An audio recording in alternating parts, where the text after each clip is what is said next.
So hello everyone. तो पिला माने तुम समस्त को स्वागत जनाऊछे हमर एही चैनल। तो जेमति तुमने जानिछो हमर प्रथम श्रेणी रु अष्टम श्रेणी पिला मानकर सबुडाक बुक चेंज हे जाइछि। तो आमे अष्टम श्रेणी पिला मानकर जो नुवा मैथ बुक तार प्रथम विषय को आमे आरंभ करिजे जार ना हेउछि वर्ग व घन स्क्वायर एंड क्यूब। तो आज हेउछि पिला माने यार पार्ट 4। तो जो माने भी यार पूर्व वीडियो गुडा को न देखिछो फास्ट आगे ताको देखिबो तापर ए वीडियो को देखिबो। कौन कहले बुझी पाल कि नहीं कह सबुड़ा पार्ट इंटरलिंक तुम जब गोटे छाड़ी आउ गोटे देखो ताले किसी भी जान परिबो नहीं कहीं तुम नुआ बुक पिला माने तुम सतरे भलसे बुझा चाहो ताले सबुड़ा पार्ट यार देखिकी आसिबो बुझला कथा। तो जो माने भी यार प्लेलिस्ट लिंक पाइ चाहो से प्लेलिस्ट सबुड़ा को यार वीडियो अछि पिला माने जे तार लिंक तुम देखा चाहो ताले गोटे काम करो वीडियो को आथरे स्टार्टिंग रु प्ले करो। एई जगह तुम चेक करिवो ठीक अछि एई जगह तुम चेक करिवो तुमको एटी गोटे लिंक शो करिवो तापर तुम क्लिक कले तुम हम प्लेलिस्ट भितरे जॉइन हेजो। तो सेठी जॉइन हे गला परे तुम सबुड़ा को पार्ट तळକୁ पाइଯିବ आराम से गोटे पर गोटे कंप्लीट करके देखिकी आस जहाँ भी किसी डाउट बाहर कमेंट आराम से जणाइदो किसी असुविधा नहीं बुझेला कथा। तो देखो यार पूर्व वीडियो में तुम कहा विषय डिस्कशन करते ना यार पूर्व वीडियो आम तुम वर्ग विषय डिस्कशन करबा आरंभ करते फास्ट आगे आम देखिते या गोटे वर्ग संख्या कौन पाई कहा जाए तापर आम सब इंपोर्टाट जेटा देखिते जे गोटे माने वर्ग संख्यार प्रॉपर्टीज कौन कौन अच्छी बुझला कि नहीं कह। तो आज भी आम से विषय डिस्कशन करबा गोटे वर्ग संख्या भितर जेटा गोटे पूर्ण वर्ग संख्यार कौन सब गुण गुड़ाक अच्छी माने केमते केमते आमे ताकू ता भितर गोटे पैटर्न बाहर करि परिबा सेटा सब आमे डिस्कशन करिबा। किंतु यार पूर्व वीडियो आमे वर्ग संख्या केमतिका वर्ग संख्यार अर्थ कोन ठीक अछि आ तार प्रॉपर्टीज भी आमे पढितले गुण भी आमे पढितले काल के तुमको जते बड़ संख्या भी दे दिया जाऊ तमे ताकू देखिकी संग संग कहि दे परिबो जे से गोटे पूर्ण वर्ग संख्या हबार चांसेस केते मु हबो कि नाही सेटा कहूनी काहेना सेठी भी क्राइटेरिया थाए हबो ना नाही मु सेतन तुमान कहूजी हबो ना हबोनी जो माने तुमर कोन जेंता कोनतनी आजि मेघ हबो आकाश को चाहब मेघ ना तुम सर ना आज मेघ हबार चांस नहीं मेघ उठी बुझला कि नहीं तुम कह आज मेघ हम तुम आकाश को चाहब कह सर हाँ मेघ टे हल्का हल्का उठी ताले सेठी तुम कह सर हाँ टिके अधिक चांसेस अच्छी माने टिके माने हबार माने तुम कौन चांसेस टिके अधिक अच्छी। तो से भाया कथा तुम गोटे संख्या को देखिक सांगे सांगे कहीदे पार ये पूर्ण वर्ग माने संख्या हबार चांसेस केते बुझला कि नहीं एटा कोन पाई मु चांसेस कहूची ताकू मु यार पूर्व वीडियो तुमको बुझेकी आछी बुझला कथा। हाँ केबे भी तुम देखिकी पिला माने सेंते गोटे पूर्ण वर्ग संख्या कि नुहे से कहि परिबो नाही आज जदी के तुमको कहउचंदी तो से तुमको बोका कहउचंदी बुझला कथा। हाँ मु कहली कोन तुम देखिकी 100% कंफर्म हे जिवो जे ये हबो ना हबो बुझला कथा 100% कंफर्म एटा हे जिवो से हबोनी बोली जो कंडीशन ता तुम सेटा देखिकी जानबो हबोनी जे तुम जानबो कंफर्म किंतु हबो कि नहीं सेटा तुमको चेक करिया पई हेले जो चांसेस माने हेई पारे न हेई पारे एम जदी माइंड क्वेश्चन आसे तो सेटा पई केमतो तुम आगेबो कोन कथा सेटा को धीरे धीरे तुम अधिक जानिया पई पाइबो ए विषय रे सेटा तुम क्लारिफाई हेकी जाई परिबो हैला। तो वर्तमान यार पूर्व वीडियो रे हमें जहा किछि भी डिस्कशन करथिले सेतरे गोटे कॉन्सेप्ट बाकी रहि जायछि सेटा को आज हम डिस्कशन करबा तापर आज रो जो कथाडा कहछि ताको धीरे धीरे आगेबा बुझिला कथा। तो पई वीडियो को प्रथम शेष पर्यंत निश्चित भाव देखि पिला माने वीडियो रे जदी कोनोसी जगह किछि डाउट आसे ताको संग संग कमेंट रे जणाइबो जदी सतरे वीडियो टी भल लागे ताले वीडियो को लाइक कर दबो एवं हम चैनल को सब्सक्राइब कर दबो ठीक अछि। तो आरंभ करा पिला माने टिके म खाली पूर्व कथा टिके खाली एटी नउछि हिंट भळया टिके आलोचना कर दोछि तापर हमें मेन कथा को आरंभ। तो म कहू सर हमें पूर्व क्लास रो देखिले जे कोनोसी गोटे संख्या दिया जाय देखि कुहा जबो यार रो वर्ग जदी हमके के पचार यार वर्ग रो वैल्यू केते तो सिंपल तुमे कोन करबो ना 3 रो कर दबो स्क्वायर याको केमते नोटेशन करा जाय केमते पढा जाय सब हमें पढि जे पूर्व पढे यार माने हला 3 को 2 थर गणे आ यार वैल्यू हिजबो न बुझला कथा। तो एई जो 9 ना याको तुमे कहि परिबो जे सर ये हला 3 रो वर्ग याको 3 टू द पावर 2 भी पढा जाय एटा कोन तुमनु सिखेछि हना नै याको आजे 3 रो वर्ग बुझला कथा। आ एई संख्या गुडा को ना एई जो संख्या गुडा को ना याको तुमर गुटे पूर्ण वर्ग संख्या भी कहा जाय पूर्ण वर्ग संख्या पूर्ण वर्ग संख्या सिंपल से आम लिखिदे जो तुम स्वाभाविक संख्या तुम कह गणन संख्या तार जो तुम वर्ग बाहर कर तुम कह सर 10 तार वर्ग मान स्क्वायर बाहर कर दे के बाहर ना 100 तुम जान ये पूर्ण वर्ग संख्या हाँ नहीं कह पढ़ी आ गए यार जो प्रॉपर्टी लास्ट को पढ़ते मोस्ट इंपोर्टाट कथा जे कौन सी गोटे संख्यार जो लास्ट तुम शून्य देखा पाउच एमती कह जो गोटे पूर्ण वर्ग संख्यार केबे भी अजुग्म संख्यक शून्य रुहे सब जुग्म संख्यक शून्य ता माने नुहे तुम काल की जेकोसी गोटे संख्या देखने लोक सर चार्टा शून्य अच्छे कौन गोटे पूर्ण वर्ग संख्या कि नुहे पिला मुझे कौन कहली ना तुम 100% जेटा न हम से तुम पाइज किंतु ये देख जुग्म संख्या वाला अच्छी किंतु तुमको देखा पड़ो एटा गोटे पूर्ण वर्ग संख्या ना नुहे ଯଦି ଏଠି ପିଲାମାନେ 1 ପରେ 4ଟା ଶୂନ ଥାନ୍ତା ତାହେଲେ ତମେ କହିଥାନ୍ତ ଏଇଟା ପୂର୍ଣ୍ଣବର୍ଗ ସଂଖ୍ୟା। କିନ୍ତୁ ଯେହେତୁ ଗୋଟେ 2 ଅଛି ତାହେଲେ ତୁମକୁ ଏଠି ଟିକେ ୱେଟ୍ କରିବା ପାଇଁ ପଡିବ ଆଉ ତୁମକୁ ଚେକ୍ କରିବା ପାଇଁ ପଡିବ। ଦେଇକି ତମେ ଚେକ୍ କରିବ ଯେତେବେଳେ ତମେ ଜାଣିବା ପାଇଁ ପାଇବ ଇଏ ଗୋଟେ ପୂର୍ଣ୍ଣବର୍ଗ ସଂଖ୍ୟା ନୁହେଁ। ବୁଝିଲା କି ନାଇଁ? କିନ୍ତୁ ବହୁତ ପ୍ରକାର କଥା ଅଛି। ଯିଏ ଭଲସେ ବୁଝିକି ଚାଲିବ ସିଏ କନଫ୍ୟୁଜନରେ ପଡିବନି। ଆଉ ଯିଏ ନ ବୁଝିବ ସେ କନଫ୍ୟୁଜନରେ ପଡିବ। ବୁଝିଲା କଥା? କିନ୍ତୁ ଦେଖ ଏତିକି କଥା ଆମେ କନଫର୍ମ ହେଇଗଲେ ଯେ ଏହାର ଯଦି କେ ଗୋଟେ ଜାଗାରେ ଏମିତିକା ଅଛି 3ଟା ଶୂନ ବା କେ ଜାଗାରେ ଯଦି ଏମିତିକା ଅଛି 3ଟା ଶୂନ ବାଲା ତାହେଲେ ତମେ ସେଇଠି କନଫର୍ମ ହେଇଯିବ ଲାଷ୍ଟ ଯଦି ଅଯୁଗ୍ମ ସଂଖ୍ୟକ ଶୂନ ଅଛି ତାହେଲେ ତମେ 100% କନଫର୍ମ ହେଇଯିବ ଇଏ ଗୋଟେ ପୂର୍ଣ୍ଣବର୍ଗ ସଂଖ୍ୟା ନୁହେଁ। କିନ୍ତୁ ଇଏ ବି ଗୋଟେ ନୁହେଁ। କିନ୍ତୁ ଯଦି ଯୁଗ୍ମ ସଂଖ୍ୟା ବାଲା ଅଛି ତାହେଲେ ତୁମକୁ ସେଠି ଚେକ୍ କରିବା ପାଇଁ ପଡିବ ଯେ ଇଏ ସତରେ କଣ ଗୋଟେ ପୂର୍ଣ୍ଣବର୍ଗ ସଂଖ୍ୟା କି? କିନ୍ତୁ ଏ ଜାଗାରେ ତୁମେ ପୁରା ଦେଖିକି ହିଁ କହିଦେଲ ଯେ ଇଏ ଭାଇ ଇଏ ତ ହବାର ଚାନ୍ସ ହିଁ ନାହିଁ। ସେଇଟା ହିଁ ତୁମକୁ ବୁଝେଇବା ପାଇଁ ଚାହୁଁଛି। ବୁଝିଲା କଥା? ତ 100% ତମେ ଦେଖିକି କେବେ ବି ଗୋଟେ ସଂଖ୍ୟାଟା କହିଦେଇ ପାରିବନି ମାନେ ତୁମର କଣ ସିଏ ହବ ବୋଲି ଗୋଟେ ପୂର୍ଣ୍ଣବର୍ଗ ସଂଖ୍ୟା। କିନ୍ତୁ ହବନି ବୋଲିକା କହିଦେଇ ପାରିବ ତାର କଣ୍ଡିସନ ଦେଖିକି। କିନ୍ତୁ ହବ ବୋଲିକା ତମେ ପୁରା 100% କହିପାରିବ ନାହିଁ। ସେଟା ପାଇଁ ହେଲେ ତୁମକୁ ଚେକ୍ କରିବା ପାଇଁ ପଡିବ। ଯଦି କିଏ ତୁମକୁ କହୁଛି ତମେ ଦେଖିକି ସାଙ୍ଗେ ସାଙ୍ଗେ କହିଦବ ତାହେଲେ ସେ ତୁମକୁ ଲାଭ ନାହିଁ। କ୍ଲିୟର ହେଲ? ତ ସବୁଗୁଡା ବିଷୟ ଦେଖିକି ଚାଲ ପିଲାମାନେ ସବୁ କିଛି ଡାଉଟ ତୁମର ସବୁ କ୍ଲିୟର ହେଇଯିବ। କାହିଁକି ନା ତୁମମାନଙ୍କୁ କହିଥିଲେ ଏଟା ହେଲା ଏନସିଆରଟି ବହି ତ ଏଠି ତମେ ଉପରୁ ଉପରୁ ଖାଲି ପଢିଲେ କିଛି ଜାଣିପାରିବ ନାହିଁ। ତମକୁ ଡେପ୍ଥରେ ଯାଇକି ଚିନ୍ତା କରିବା ପାଇଁ ପଡିବ। ଆଉ ଏଇଟା ହିଁ ଏଇ ବହିର ଗୋଟେ ଖାସିୟତ କିଏ ତମର ମେଣ୍ଟାଲି ଷ୍ଟ୍ରଙ୍ଗ ତୁମକୁ ଇଏ କରିଦବ। ହେଲା? ତ ଦେଖ ୟାର ପୂର୍ବ ଭିଡିଓରେ ଯୋଉ କନସେପ୍ଟ ଟିକେ ବାକି ରହିଯାଇଥିଲା ନା ମୁଁ ତାକୁ ଆଗେ ଟିକେ କମ୍ପ୍ଲିଟ କରିଦଉଛି। ବୁଝିଲା କଥା? ସେଥିପାଇଁ ଏଠି ନୋଟ ଚିହ୍ନ ଦେଇକି ଲେଖା ହେଇଥିବ ଦେଖିପାରୁଥିବ। ଦେଖ ମୁଁ ଆଉ କିଛି ସଂଖ୍ୟା ମାନଙ୍କର ବର୍ଗ ଲେଖି ତମେ ପଢିକି ଆସିଛ 1 ର ସ୍କୋୟାର ହେଲା 1 2 ର ସ୍କୋୟାର ହେଇଗଲା 4 3 ର ସ୍କୋୟାର ହେଇଗଲା 9 4 ର ସ୍କୋୟାର ହେଇଗଲା 16 5 ର ସ୍କୋୟାର ହେଲା 25 ବୁଝିଲା କି ନାଇଁ? ତାପରେ ସେମିତିକା 6 ର ସ୍କୋୟାର ହେଇଗଲା ତୁମର 36 7 ର ସ୍କୋୟାର ହେଇଗଲା ତୁମର 49 ମୁଁ ଏତିକି ହିଁ ନଉଛି। ତୁମମାନଙ୍କୁ ମୁଁ କହିଥିଲି ତୁମମାନଙ୍କୁ ଶିଖେଇଥିଲି ମୁଁ 30 ପର୍ଯ୍ୟନ୍ତ ତୁମମାନଙ୍କୁ କହିଥିଲି ମନେ ରଖିବା ପାଇଁ। ଆଉ ମନେ ରଖିଲେ ତମେ ଭଲ ମାନେ କଣ ଯୋଉ କୁହନ୍ତିନି ତମର କଣ ଜିନିୟସ ସେଇ ଶ୍ରେଣୀ ଭିତରେ ତମେ ଯିବ। ବୁଝିଲା କି ନାଇଁ? ମାନେ ତମେ ଜଲ୍ଦି ଜଲ୍ଦି କାଲକୁଲେଟ କରିପାରିବ। କେ ଜାଗାରେ ଯଦି ଦରକାର ପଡିଲା ତମେ ହଠାତ୍ ନା ଭ୍ୟାଲୁ ମନେ ଥିବ ଡାଇରେକ୍ଟ ପକେଇ ଦେଇପାରିବ। ଟିକେ କଷ୍ଟ କରିବା ପାଇଁ ପଡିବ। ବୁଝିଲା କି ନାଇଁ? ତମେ ତ 30 ଆମର ଯୋଉ ଯୋଉ କମ୍ପିଟିଟିଭ ପିଲାମାନେ ଯୋଉମାନେ ଅଛନ୍ତି ପିଲାମାନେ ବା ଯଦି ଆମ କଥା ମାନେ କୁହାଯାଏ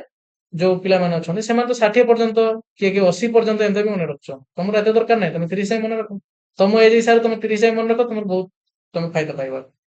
ବୁଝିଲା କଥା? ସେଥିପାଇଁ ମନେ ରଖିଛ ଯଦି ଯିଏ ବହୁତ ବଢିଆ କଥା। ଆଉ ଭେରି ଗୁଡ ଠିକ ଅଛି। ଦେଖ ଏଠି ଗୋଟେ କଥା ମାର୍କ କର ପିଲାମାନେ ତୁମେ କହିବ ସାର୍ ଏଇଠି ଆମେ ଦେଖିବା ଏଇଠି ଆମେ ଯେତିକି ସଂଖ୍ୟା ଦେଖୁଛେ ଯାହାର ବି ଆମେ ବର୍ଗ ବାହାର କରୁଛେ ଭଲସେ ମାର୍କ କର। 3ଟା ଗୋଟେ କି ସଂଖ୍ୟା ନା ତମେ ସାର୍ ଅଯୁଗ୍ମ ସଂଖ୍ୟା। ଅଯୁଗ୍ମ ସଂଖ୍ୟା ମୁଁ ଏଟା ପୁରା ଫାଷ୍ଟ ଭିଡିଓ ତୁମମାନଙ୍କୁ ବୁଝେଇଥିଲି। ଦେଖ ଯଦି କିଏ ପିଲା ଜାଣିନଥିବ ଅଯୁଗ୍ମ ସଂଖ୍ୟା କଣ ତାହେଲେ ସେଠି କଣ ବୁଝିଥାନ୍ତ ସେଥିପାଇଁ ମୁଁ ପୁରା ଷ୍ଟାର୍ଟିଂ ଗୁଡା ବୁଝେଇକି ଆସିଛି ତୁମମାନଙ୍କୁ। ତାପରେ ତୁମେ କହିବ ସାର୍ ଏଠି 2 ହେଲା ଗୋଟେ ଯୁଗ୍ମ ସଂଖ୍ୟା। ଯୁଗ୍ମ ସଂଖ୍ୟା ମୁଁ ଖାଲି ଗୋଟେ ଗୋଟେ ଏକ୍ସାମ୍ପଲ ଦଉଛି ଆମେ ତ ଜାଣିଛ ତମେ ତ ଭଲସେ ମାର୍କ କର ଯୁଗ୍ମ ସଂଖ୍ୟାର ବର୍ଗ କିଏ କିଏ ଗୁଡା ତମ ସାର୍ ଏଠି 2 ତାପରେ ହେଲା 4 ତାପରେ ହେଲା 6 ଅଯୁଗ୍ମ ସଂଖ୍ୟା ବାଲା ଗୁଡାକୁ ମୁଁ ଗ୍ରୀନ କଲରରେ ଡଟ ଦେଇଦଉଛି ହେଲା ଅଯୁଗ୍ମ ସଂଖ୍ୟା ଇଏ ବି ହେଲା ଗୋଟେ ଅଯୁଗ୍ମ ସଂଖ୍ୟା ଇଏ ବି ହେଲା ଗୋଟେ ଅଯୁଗ୍ମ ସଂଖ୍ୟା ଇଏ ବି ହେଲା ଗୋଟେ ଅଯୁଗ୍ମ ସଂଖ୍ୟା। ଭଲସେ ମାର୍କ କର ପିଲାମାନେ ତମେ ଏଠି କଣ ଦେଖିବା ପାଇଁ ପାଉଛ ତାର ଯୋଉ ବର୍ଗଟା ଇଏ ବାହାରିଛି ଦେଖ ଇଏ ବି ହେଲା ଗୋଟେ ଅଯୁଗ୍ମ ସଂଖ୍ୟା ଇଏ ନିଜେ ବି ଗୋଟେ ଅଯୁଗ୍ମ ସଂଖ୍ୟା 1 ଆଉ ତାର ଆମେ ବର୍ଗ ବାହାର କଲେ ସିଏ ବି ଗୋଟେ ଅଯୁଗ୍ମ ସଂଖ୍ୟା ହେଲା। ଦେଖ 2 ତମେ ସାର୍ 2 ହେଲା ଗୋଟେ ଯୁଗ୍ମ ସଂଖ୍ୟା ଯେତେବେଳେ ଆମେ ତାର ବର୍ଗ ବାହାର କଲେ ସିଏ ବି ହେଲା ଗୋଟେ ଯୁଗ୍ମ ସଂଖ୍ୟା। କଣ କହିଲି ବୁଝିପାରିଲ କି ନାଇଁ? ସେମିତି ଚେକ୍ କର ଯଦି ମୁଁ ଏଠି 6 କୁ ଦେଖିବି ତମ ସାର୍ ଇଏ ବି ହେଲା ଗୋଟେ ଯୁଗ୍ମ ସଂଖ୍ୟା। ସବୁ ସଂଖ୍ୟା ତମେ ଚେକ୍ କରିପାରିବ ମୁଁ ଖାଲି କିଛିଟା ନଉଛି। ଦେଖ ତାର ବର୍ଗ ଯେ ବାହାରିଲା ଭ୍ୟାଲୁ ସିଏ ବି ହେଲା ଗୋଟେ ଯୁଗ୍ମ ସଂଖ୍ୟା। ବୁଝିଲା କଥା ନା ବୁଝିଲା? ଦେଖ ତମ ସାର୍ 7 ହେଲା ଗୋଟେ ଅଯୁଗ୍ମ ସଂଖ୍ୟା। ଅଯୁଗ୍ମ ସଂଖ୍ୟା 7 ଗୋଟେ ଅଯୁଗ୍ମ ସଂଖ୍ୟା ତାର ଯେତେବେଳେ ଆମେ ବର୍ଗ ବାହାର କଲେ କେତେ ବାହାରିଲା ନା 49 ଇଏ ବି ହେଲା ଗୋଟେ ଅଯୁଗ୍ମ ସଂଖ୍ୟା। ତାହେଲେ ଏଇଠି ତମେ ଏଇ ଷ୍ଟୋରିରୁ କଣ ଶିଖିବା ପାଇଁ ପାଉଛ ଭାଇ ଦେଖିକି ଏଇଠି ତମେ କଣ ଜାଣିବା ପାଇଁ ପାଉଛ ନା ତୁମକୁ ସାର୍ ଆମେ ଏଇଟା ଜାଣିବା ପାଇଁ ପାଇଲେ ଯୁଗ୍ମ ଏଟା ମୁଁ ଭଲ ଜାଗାରେ ଗୋଟେ ଲେଖୁଛି ଜାଗା ଅଛି ବୋଧେ ସାଇଡ ଦେଖିବା ନାହିଁ ମତେ ଏଇ ସାଇଡରେ ଲେଖିବା ପାଇଁ ପଡିବ ଦେଖ ତୁମ ସାର୍ ଆମେ ଏଇଟା ଜାଣିବା ପାଇଁ ପାଇଲେ ଯୁଗ୍ମ ସଂଖ୍ୟା ଯାହାକୁ ଆମେ କହୁଛେ ଇଭିନ୍ ନମ୍ବର ୟାର ଇଂଲିଶ ନା ବି ତୁମମାନଙ୍କୁ କହିଛି ମୁଁ ଯୁଗ୍ମ ସଂଖ୍ୟା ଯଦି ୟାର କିଏ ଆମକୁ ବର୍ଗ ବାହାର କରିବା ପାଇଁ କୁହେ ତାହେଲେ ୟାର ଭ୍ୟାଲୁ ମଧ୍ୟ ଗୋଟେ ଯୁଗ୍ମ ସଂଖ୍ୟା କ୍ଲିୟର ହେଲ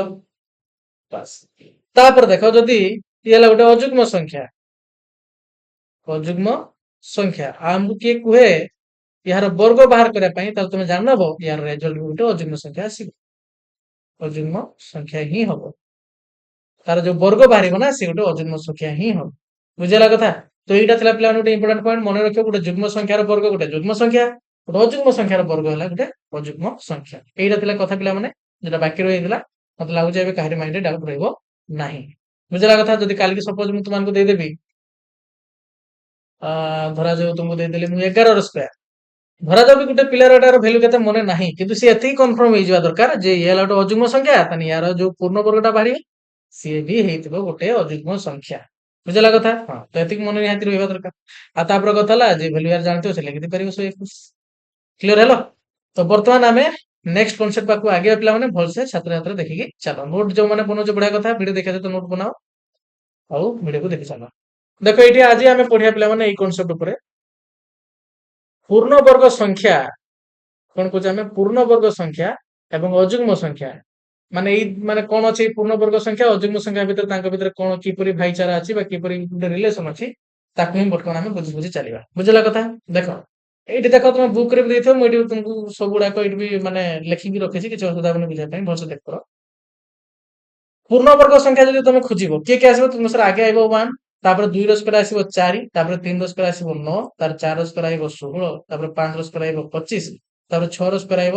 36, 7 ର ସ୍କୋୟାର ଆଇବ 49, 8 ର ସ୍କୋୟାର ଆଇବ 64, 9 ର ସ୍କୋୟାର ଆଇବ 81, 10 ର ସ୍କୋୟାର ଆଇବ 100। ବୁଝିଲା କଥା? ଏଇଗୁଡା ହଉଛି ତୁମର କଣ ନା ତୁମ ସାର ଏମାନେ ଗୋଟେ ପୂର୍ଣ୍ଣ ବର୍ଗ ସଂଖ୍ୟା। ପୂର୍ଣ୍ଣ ବର୍ଗ ସଂଖ୍ୟା ଯୋଉ ଏଇ ଯୋଉ କ୍ରମରେ ଲେଖା ହେଇଛି ନହେଲେ କ୍ରମିକ ପୂର୍ଣ୍ଣ ବର୍ଗ ସଂଖ୍ୟା, କ୍ରମିକ ପୂର୍ଣ୍ଣ ବର୍ଗ ସଂଖ୍ୟା, ପୂର୍ଣ୍ଣ ବର୍ଗ ସଂଖ୍ୟା। ପୂର୍ଣ୍ଣ ବର୍ଗ ସଂଖ୍ୟାକୁ ମନେ ରଖିବା ପିଲାମାନେ ଇଂଲିଶରେ କୁହାଯାଏ ପରଫେକ୍ଟ ସ୍କୋୟାର। କଣ କୁହାଯାଏ? Perfect square. ବୁଝିଲା କଥା? କଣ ସେ କହିଲା ଦେଖ, ବର୍ତ୍ତମାନ ଆମେ ଏଠି କଣ ଦେଖିବା ପାଇଁ ପାଇବା? କ୍ରମିକ ବର୍ଗ ସଂଖ୍ୟା ଗୁଡିକ ମଧ୍ୟରେ ରହିଥିବା ପାର୍ଥକ୍ୟକୁ ଖୋଜିବା। ଆଚ୍ଛା, ତାଙ୍କ ଭିତରେ ପାର୍ଥକ୍ୟ ମାନେ ପିଲାମାନେ ସବୁବେଳେ ମନେ ରଖିଥିବ ବଡରୁ ସାନକୁ ବିୟୋଗ କରିବ। ପାର୍ଥକ୍ୟ ମାନେ ଯେତେବେଳେ ତୁମକୁ କୁହାଯାଇଥିବ ଦିଟା ସଂଖ୍ୟା ଭିତରେ ପାର୍ଥକ୍ୟ ବାହାର କରିବା ପାଇଁ, ଯାହାକୁ ଇଂଲିଶ ଆମେ କହିବା ଡିଫରେନ୍ସ, ତ ମନେ ରଖିବ ସବୁବେଳେ ବଡ ସଂଖ୍ୟାରେ ସାନ ସଂଖ୍ୟାକୁ ବିୟୋଗ କରିବ। ହେଲା? ତ ମନେ ରଖିବ ଏଠି ପାର୍ଥକ୍ୟ ମାନେ ବଡ ସଂଖ୍ୟା ମାଇନାସ ସାନ ସଂଖ୍ୟା, ବଡ ସଂଖ୍ୟା ମାଇନାସ ସାନ ସଂଖ୍ୟା। ମନେ ରହିଲା? ତ ଦେଖ ଦିଟା କ୍ରମିକ, ଆମେ ଯେକୌଣସି ଦିଟା ଗୋଟେ କ୍ରମିକ ମାନେ ପୂର୍ଣ୍ଣ ବର୍ଗ ସଂଖ୍ୟା ଉଠାଉ। କ୍ରମିକ ମାନେ ଯାହା ପରେ ଯେଟା ଆସିବା କଥା, ଯେମିତି 1 ପରେ 2 ଆସିବ, ତାର 3 ଆସିବ, ତାର 4 ଆସିବ। ତ ସେମିତି ପିଲାମାନେ ଦେଖୁନ ଏମାନଙ୍କର କ୍ରମରେ ବି ଏଇଟା ନୁହେଁ, ଏମାନଙ୍କ କ୍ରମ ଏଇଟା ନୁହେଁ, 1 ପରେ 4 ଆଇବ, ତାପରେ 9 ଆଇବ, ତାପରେ 16 ଆଇବ, ତାପରେ 25 ଆଇବ। କାରଣ ଆମେ ଛାଡିଦେଇ ପିଲାମାନେ ଯୋଉଟାକୁ ଆମେ କ୍ରମରେ ଲେଖିଛେ। ତ ଯେକୌଣସି ଦିଟାକୁ ଉଠାଅ, ତୁମକୁ ସାର୍ ଧର ଆମେ 36 ଆଉ 49 ଉଠେଇଲେ, ଏଇଟା କ୍ରମିକ। ଏମାନଙ୍କ ଭିତରେ ପାର୍ଥକ୍ୟ ବାହାର କର। ତୁମ ସାର୍ ପାର୍ଥକ୍ୟ ମାନେ ବଡରୁ ସାନକୁ ବିୟୋଗ କରିବା, 49 ମାଇନାସ 36। ତ ବିୟୋଗ କରି କେତେ ହବ ବାହାର କର। ତୁମ ସାର୍ ଆମେ ଶିଖିଛେ ଯେମିତି ବିୟୋଗ କରିବା, ଆମେ ସେମିତି କରିବା। ହବ କର। କେତେ ଆସିବ? ତୁମ 9 ରୁ 6 ଗଲେ ହେଲା 3, 4 ରୁ 3 ଗଲା ଆଇବ 1। କେତେ ଆଇବ? ତୁମ ସାର୍ 13 ଆଇବ। ସେମିତିକା 25 ଆଉ 16 ଭିତରେ ବାହାର କର। ତୁମ ସାର୍ 25 ବଡ ମାଇନାସ ହେଲା 16 ହେଲା ସାନ। ତ ଏମାନଙ୍କ ଭିତରେ ତମେ ଯେତେ ଡିଫରେନ୍ସ ବାହାର କରିବ 25 ମାଇନାସ 16, ତମେ ଦେଖିବା ପାଇଁ କେତେ ପାଇବ? ନା ତୁମ ସାର୍ 9 ପାଇବା। କେତେ ପାଇବ? ନା 9 ପାଇବ। ବୁଝିଲା କଥା? ସେମିତି ତୁମ ସାର୍ 9 ରୁ ଯଦି ଆମେ 4 କୁ ବିୟୋଗ କରିବା, ଏଇଟା କ୍ରମିକ। 9 ଆଉ 4 ଆଉ 9 ହେଲା କ୍ରମିକ ପୂର୍ଣ୍ଣ ବର୍ଗ ସଂଖ୍ୟା। ତ ଯଦି ଆମେ ପାର୍ଥକ୍ୟ ବାହାର କରିବା, ବଡରୁ ସାନକୁ ବିୟୋଗ କରିବା, ତ 9 ରୁ 4 ବିୟୋଗ କରିବା 5 ଆଇବ। ତ ଏଇଠି ଗୋଟେ ଜିନିଷ ମାର୍କ କର ପିଲାମାନେ, ତମେ ଯେକୌଣସି ଗୋଟେ ପୂର୍ଣ୍ଣ ବର୍ଗ ସଂଖ୍ୟା ନିଅ, ସେ ଚାहे ଯୁଗ୍ମ ସଂଖ୍ୟା ଥାଉ ଅଯୁଗ୍ମ ସଂଖ୍ୟା ଥାଉ, ଆମେ କଣ କହିଲେ? କ୍ରମିକ। କ୍ରମିକ ପୂର୍ଣ୍ଣ ବର୍ଗ ସଂଖ୍ୟା ଯେକୌଣସି ତମେ ଦିଟା ନିଅ, ଯଦି ତାଙ୍କ ଭିତରେ ତମେ ପାର୍ଥକ୍ୟ ବାହାର କରୁଛ ନା, ତମେ ସବୁବେଳେ ମାର୍କ କରିବ ତମେ ଗୋଟେ ଅଯୁଗ୍ମ ସଂଖ୍ୟା ହିଁ ପାଇବ। ଏମାନେ ହେଲେ ସମସ୍ତେ ଗୋଟେ ଗୋଟେ ଅଯୁଗ୍ମ ସଂଖ୍ୟା, ଯାହାକୁ ଆମେ ଇଂରାଜୀରେ ତୁମର କଣ କୁହେ? ନା ତୁମେ କହିବ ସାର୍ ଅଡ୍ ନମ୍ବର। ଏଇଟା ତମେ ମନେ ରଖିବ ପିଲାମାନେ, ଯେ ଯେକୌଣସି କ୍ରମିକ ପିଲାମାନେ ନା, ତୁମେ କହିବ ସାର୍ କାଲିକି ମୁଁ 64 ଉଠେଇମି, ଦେଖି ଏଠି 4 ଉଠେଇଦେମି, 64 ରୁ 4 କୁ ବିୟୋଗ କରିଦେମି, ଦେଖିବି ସାର୍ 62 କାହିଁ ଏଠି ତ ଆଇଲାନି। କେତେବେଳେ ଆସିବ ଏଇଟା? ନା ତୁମକୁ ସାର୍ ଯେତେବେଳେ ମାନେ କ୍ରମିକ ହେଇଥିବେ, ଦିଟା କ୍ରମିକ ମାନେ 4 ପରେ ଯେ ନ ଆସେ ସେ ଦିଟା ଭିତରେ ବିୟୋଗ କରିପାରିବ। ଏଇଠି ତମେ ନେଇପାରିବ, ତୁମକୁ ସାର୍ 64 ପରେ ଆସେ 81, ସେଇ ଦିଟା ଭିତରେ ତମେ ଡିଫରେନ୍ସ ବାହାର କରିଦେଇପାରିବ। କ୍ରମିକ ଭିତରେ ଏଇଟା ତମେ ଜାଣିବା ଦରକାର। ଛୋଟିଆ କଥା କିନ୍ତୁ ଜାଣିବା ଦରକାର। ବୁଝିଲା କଥା? ହଁ। ତ ମନେ ରଖିବା ପିଲାମାନେ, ଯେକୌଣସି କ୍ରମିକ ଦୁଇଟି ପୂର୍ଣ୍ଣବର୍ଗ ସଂଖ୍ୟାର ଯଦି ଆମେ ପାର୍ଥକ୍ୟ ବାହାର କରିବା, ତାହେଲେ ଆମେ ସର୍ବଦା ଗୋଟେ କଣ ପାଇବା? ନା ତୁମର ଗୋଟେ ଅଯୁଗ୍ମ ସଂଖ୍ୟା ପାଇବା। ଏଟା ମନେ ରଖିବା ପିଲାମାନେ, ସର୍ଟ କ୍ୱେଶ୍ଚନ ପଚାରିଲେ ଏକ୍ସାମରେ ତୁମେ ଆରାମସେ କରିଦେଇ ପାରିବ। ସାର୍ ହଁ, ଆରାମସେ ଆମେ କରିଦେଇ ପାରିବା। ଆଗେ ଭାବେ ଏ କଥା ମନେ ରହିଲା କି ନାଇଁ? କଥା ସାର୍ ହଁ, ବହୁତ ସିମ୍ପଲ କଥା ଥିଲା, ଆମେ ବୁଝିଗଲେ। ନେକ୍ସଟ କନସେପ୍ଟ ଦେଖ କଣ ଅଛି। ଦେଖ ସେଇ ଅଯୁଗ୍ମ ସଂଖ୍ୟା, ଏଇ ଚିତ୍ର ଦେଖିକି କିଛି ଜଣ ନାଇଁ ଡରିଯିବେନି। ତମେ ବି ଡରି ଯାଇଛ କି ପିଲାମାନେ? ଦେଖ ଏଇ ଚିତ୍ରଟା ମୁଁ ଭାଙ୍ଗିକି ବି ବୁଝେଇବି, ବ୍ୟସ୍ତ ହବାର ନାହିଁ। ବୁଝିଲା କଥା? ହଁ। ତ ଦେଖ ଯେତେବେଳେ ଆମେ ଏଇଠି ପାର୍ଥକ୍ୟ ଦିଟା କ୍ରମିକ ପୂର୍ଣ୍ଣବର୍ଗ ସଂଖ୍ୟା ଭିତରେ ଆମେ ସବୁବେଳେ ପାଇଲା ଦୁନିଆରେ ଏମିତି କେହି ସଂଖ୍ୟା ନାହିଁ ଦିଟା କ୍ରମିକ ପୂର୍ଣ୍ଣବର୍ଗ ସଂଖ୍ୟା ଭିତରେ ପାର୍ଥକ୍ୟ ଗୋଟେ ଯୁଗ୍ମ ସଂଖ୍ୟା ଥାଏ। ତ ଆମେ ଯେତିକି ବି ଦେଖିଲେ ସବୁ ଜାଗାରେ ଆମେ ଗୋଟେ ଅଯୁଗ୍ମ ସଂଖ୍ୟା ପାଇଗଲେ। ତ ଏଇ ଜାଗାରେ ଟିକେ ଆମକୁ ଚିନ୍ତା କରିବାକୁ ପଡିଲା କଣ କହିଲ? ତ ତୁମ ସାର୍ ସବୁ ଜାଗାରେ ଯଦି ଅଯୁଗ୍ମ ସଂଖ୍ୟା ପାର୍ଥକ୍ୟ ମିଳୁଛି ଭଲସେ ମାର୍କ କରିଥିଲା ମାନେ ତୁମେ କହିବ ସାର୍ ଆମେ ବେଳେ ବାହାର କଲେ 2 ର ସ୍କୋୟାର ବେଳେ ବାହାର କଲେ 3 ର ସ୍କୋୟାର। ତ ଯଦି ଏମାନେ ଦିଟା କ୍ରମିକ ବର୍ଗ ମାନେ ପୂର୍ଣ୍ଣବର୍ଗ ସଂଖ୍ୟା କ୍ରମିକ ପୂର୍ଣ୍ଣବର୍ଗ ସଂଖ୍ୟା ତାହେଲେ ଏଇ ମାନଙ୍କ ଭିତରେ ୟା ଅପେକ୍ଷା ଇଏ କିଛି ଗୋଟେ ପ୍ଲସ୍ ହେଇକି ଅଛି ହଁ ନା ନାଇଁ ତମ ସାର୍ ଏଠି ଟିକେ 5 ଅଧିକା ହେଇକି ଅଛି। ସେ ଧର 3 ପରେ ମୁଁ 4 ସ୍କୋୟାର ନେବି କେତେ 16 ଭଲସେ ମାର୍କ କର 9 ରୁ 16 ଏଠି କେତେ ଅଛି ନା ତମ ସାର୍ ଏଠି 7 ପ୍ଲସ୍ ହେଇକି ଅଛି 9 ଅପେକ୍ଷା ହଁ ନାଇଁ କର ମାନେ ଏଇ ଯୋଉ 16ଟା ଭ୍ୟାଲୁ ଆଇଲା ଏଇ 3 ର ସ୍କୋୟାର ଅପେକ୍ଷା କେତେ ଅଧିକା ଅଛି ନା 7 ଅଧିକା ଅଛି। ତାମାନେ ନିହାତି ଏମାନଙ୍କ ଭିତରେ କିଛି ଗୋଟେ ପ୍ୟାଟର୍ନ ରହିଥିବ ସେଇଟା ଆମକୁ ଚିନ୍ତା କରିବା ପାଇଁ ପଡିଲା ଥିଲା ନା ମୁଁ କଣ କଲି ବେଶୀ ଚିନ୍ତା କରିବନି ଖାଲି ସିମ୍ପଲ କଥା ଯେ ଆମେ ସବୁ ଜାଗାରେ ଯେହେତୁ ଦେଖିଲେ କ୍ରମିକ ପୂର୍ଣ୍ଣବର୍ଗ ସଂଖ୍ୟା ମାନଙ୍କ ଭିତରେ ତଫାତ ଅଯୁଗ୍ମ ସଂଖ୍ୟା ଆଇଲା ତାହେଲେ ଆମକୁ ଏଇଟା ଗୋଟେ ମାନେ ଚିନ୍ତା କରିବା ପାଇଁ ସେ ବାଧ୍ୟ କରିଦେଲା ଯେ ନିହାତି ଅଯୁଗ୍ମ ସଂଖ୍ୟା ଗୁଡାକ ଯୋଉ ମାନେ ଅଯୁଗ୍ମ ସଂଖ୍ୟା ଗୁଡାକର କ୍ରମ ଅନୁସାରେ ଯୋଗଫଳର କିଛି ଗୋଟେ ରିଲେସନ ଆମର ଏଇ ପୂର୍ଣ୍ଣବର୍ଗ ସଂଖ୍ୟାର ଥିବ ତ ସେଇଟାକୁ ବର୍ତ୍ତମାନ ଆମେ ଏଠି ଚେକ୍ କରିକି ବାହାର କରିବା। କଣ କହିଲେ ବୁଝିପାରିଲ କି ନାଇଁ କଣ ପାଇଁ ମାନେ ଏଇ ଚିନ୍ତାଟା ଆସିଲା ନା ଯେହେତୁ ଆମେ ଦେଖିବା ପାଇଁ ପାଇଲେ ଯେକୌଣସି କ୍ରମିକ ଦିଟା ତମେ ନିଅ ହଉଛି ପୂର୍ଣ୍ଣବର୍ଗ ସଂଖ୍ୟା ତାଙ୍କ ଭିତରେ ତୁମେ ପାର୍ଥକ୍ୟ ବାହାର କରିବ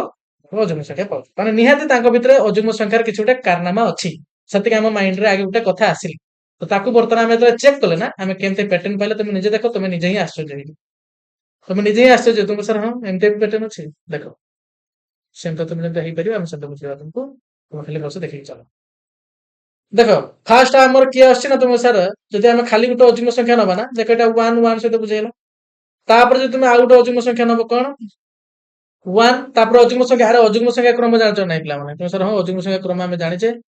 ଅଯୁଗ୍ମ ସଂଖ୍ୟା କ୍ରମ ଯାହାକୁ ଆମେ ଓଡ ନମ୍ବର କହୁଛେ କିଏ ଆଗେ 1 ଆଇବ ତାପରେ 3 ଆଇବ ତାପରେ 5 ଆଇବ ତାପରେ 7 ଆଇବ ତାପରେ 9 ଆଇବ ତାପରେ 11 ଆଇବ ତାପରେ 13 ଆଇବ ତାପରେ 15 ଆଇବ ଏମିତିକା ଆରେ ଏଇଟା ହିଁ ତ ଆମର ଅଯୁଗ୍ମ ସଂଖ୍ୟା ମାନଙ୍କର ଯୋଉ କ୍ରମ ହଁ ନା ନାଇଁ ତୁମ ସାର୍ ହଁ। ତ ଆଗେ ଦେଖ ସବୁ ଅଯୁଗ୍ମ ସଂଖ୍ୟା ମାନଙ୍କୁ ଯୋଗ କରି ଚାଲ ବେଳେ 1 କୁ ରଖିଲି ମୁଁ ସେମିତିକା ତାପରେ 1 ଆଉ 3 କୁ ଯୋଗ କର ତମେ କଣ ପାଉଛ ଦେଖ ତୁମ ସାର୍ 1 ଯୁକ୍ତ 3 ଆଇବ 4 ହେଲା ତାପରେ ବର୍ତ୍ତମାନ ପ୍ରଥମରୁ 3ଟାକୁ ଯୋଗ କର ତୁମ ସାର୍ 1 ଯୁକ୍ତ 3 ଯୁକ୍ତ ଆଇଲା 5 ଏଇ ଦିଟାକୁ ଯୋଗ କର ତୁମ ସାର୍ ଆସିବ ୟାର ଭ୍ୟାଲୁ 9 ଚେକ୍ କରନ 5 3 8 1 9 ଆସୁଛ ନା ତୁମ ସାର୍ ହଁ ଆସୁଛି ଆରେ ଆସୁଛ ନାହିଁ ତୁମ ସାର୍ ହଁ ଆସୁଛି ତାପରେ ନେକ୍ସଟ ଚେକ୍ କର ନା ତୁମକୁ ସାର୍ ବର୍ତ୍ତମାନ ଷ୍ଟାର୍ଟିଂ ରୁ 4ଟାକୁ ଯୋଗ କର କଣ ଆସୁଛି ନା ତୁମ ସାର୍ 1 ଯୁକ୍ତ 3 ଯୁକ୍ତ 5 ଯୁକ୍ତ 9 କଣ ଆସିବ ନା ତମେ ଚେକ୍ କରିବ ୟାର ଭ୍ୟାଲୁ ଆସିବ ତୁମର 16 ଦେଖ 9 5 ଠିକ ଯୋଗ କରିଛ ତ 1 ତାପରେ 3 5 ସରି ସରି ସରି ଠିକ ଠିକ ଠିକ ଠିକ କେତେ ଯାଏଁ ଯିବା ନା 7 ଯାଏଁ ଯିବା ନା ହଁ ଆଗେ 3ଟା ନେଲେ ବର୍ତ୍ତମାନ 4ଟା ନେବା ନା ଏଠି 7 ଆସିବ ତ ଚେକ୍ କର ୟାର ଭ୍ୟାଲୁ ତୁମର କେତେ ଆସିବ ତୁମର 16 ଆସିବ ଚେକ୍ କର 7 8 9 10 11 12 13 14 15 1 16 ଆସିଲା କି ନାଇଁ ଏମିତି ଚେକ୍ କରି ଚାଲ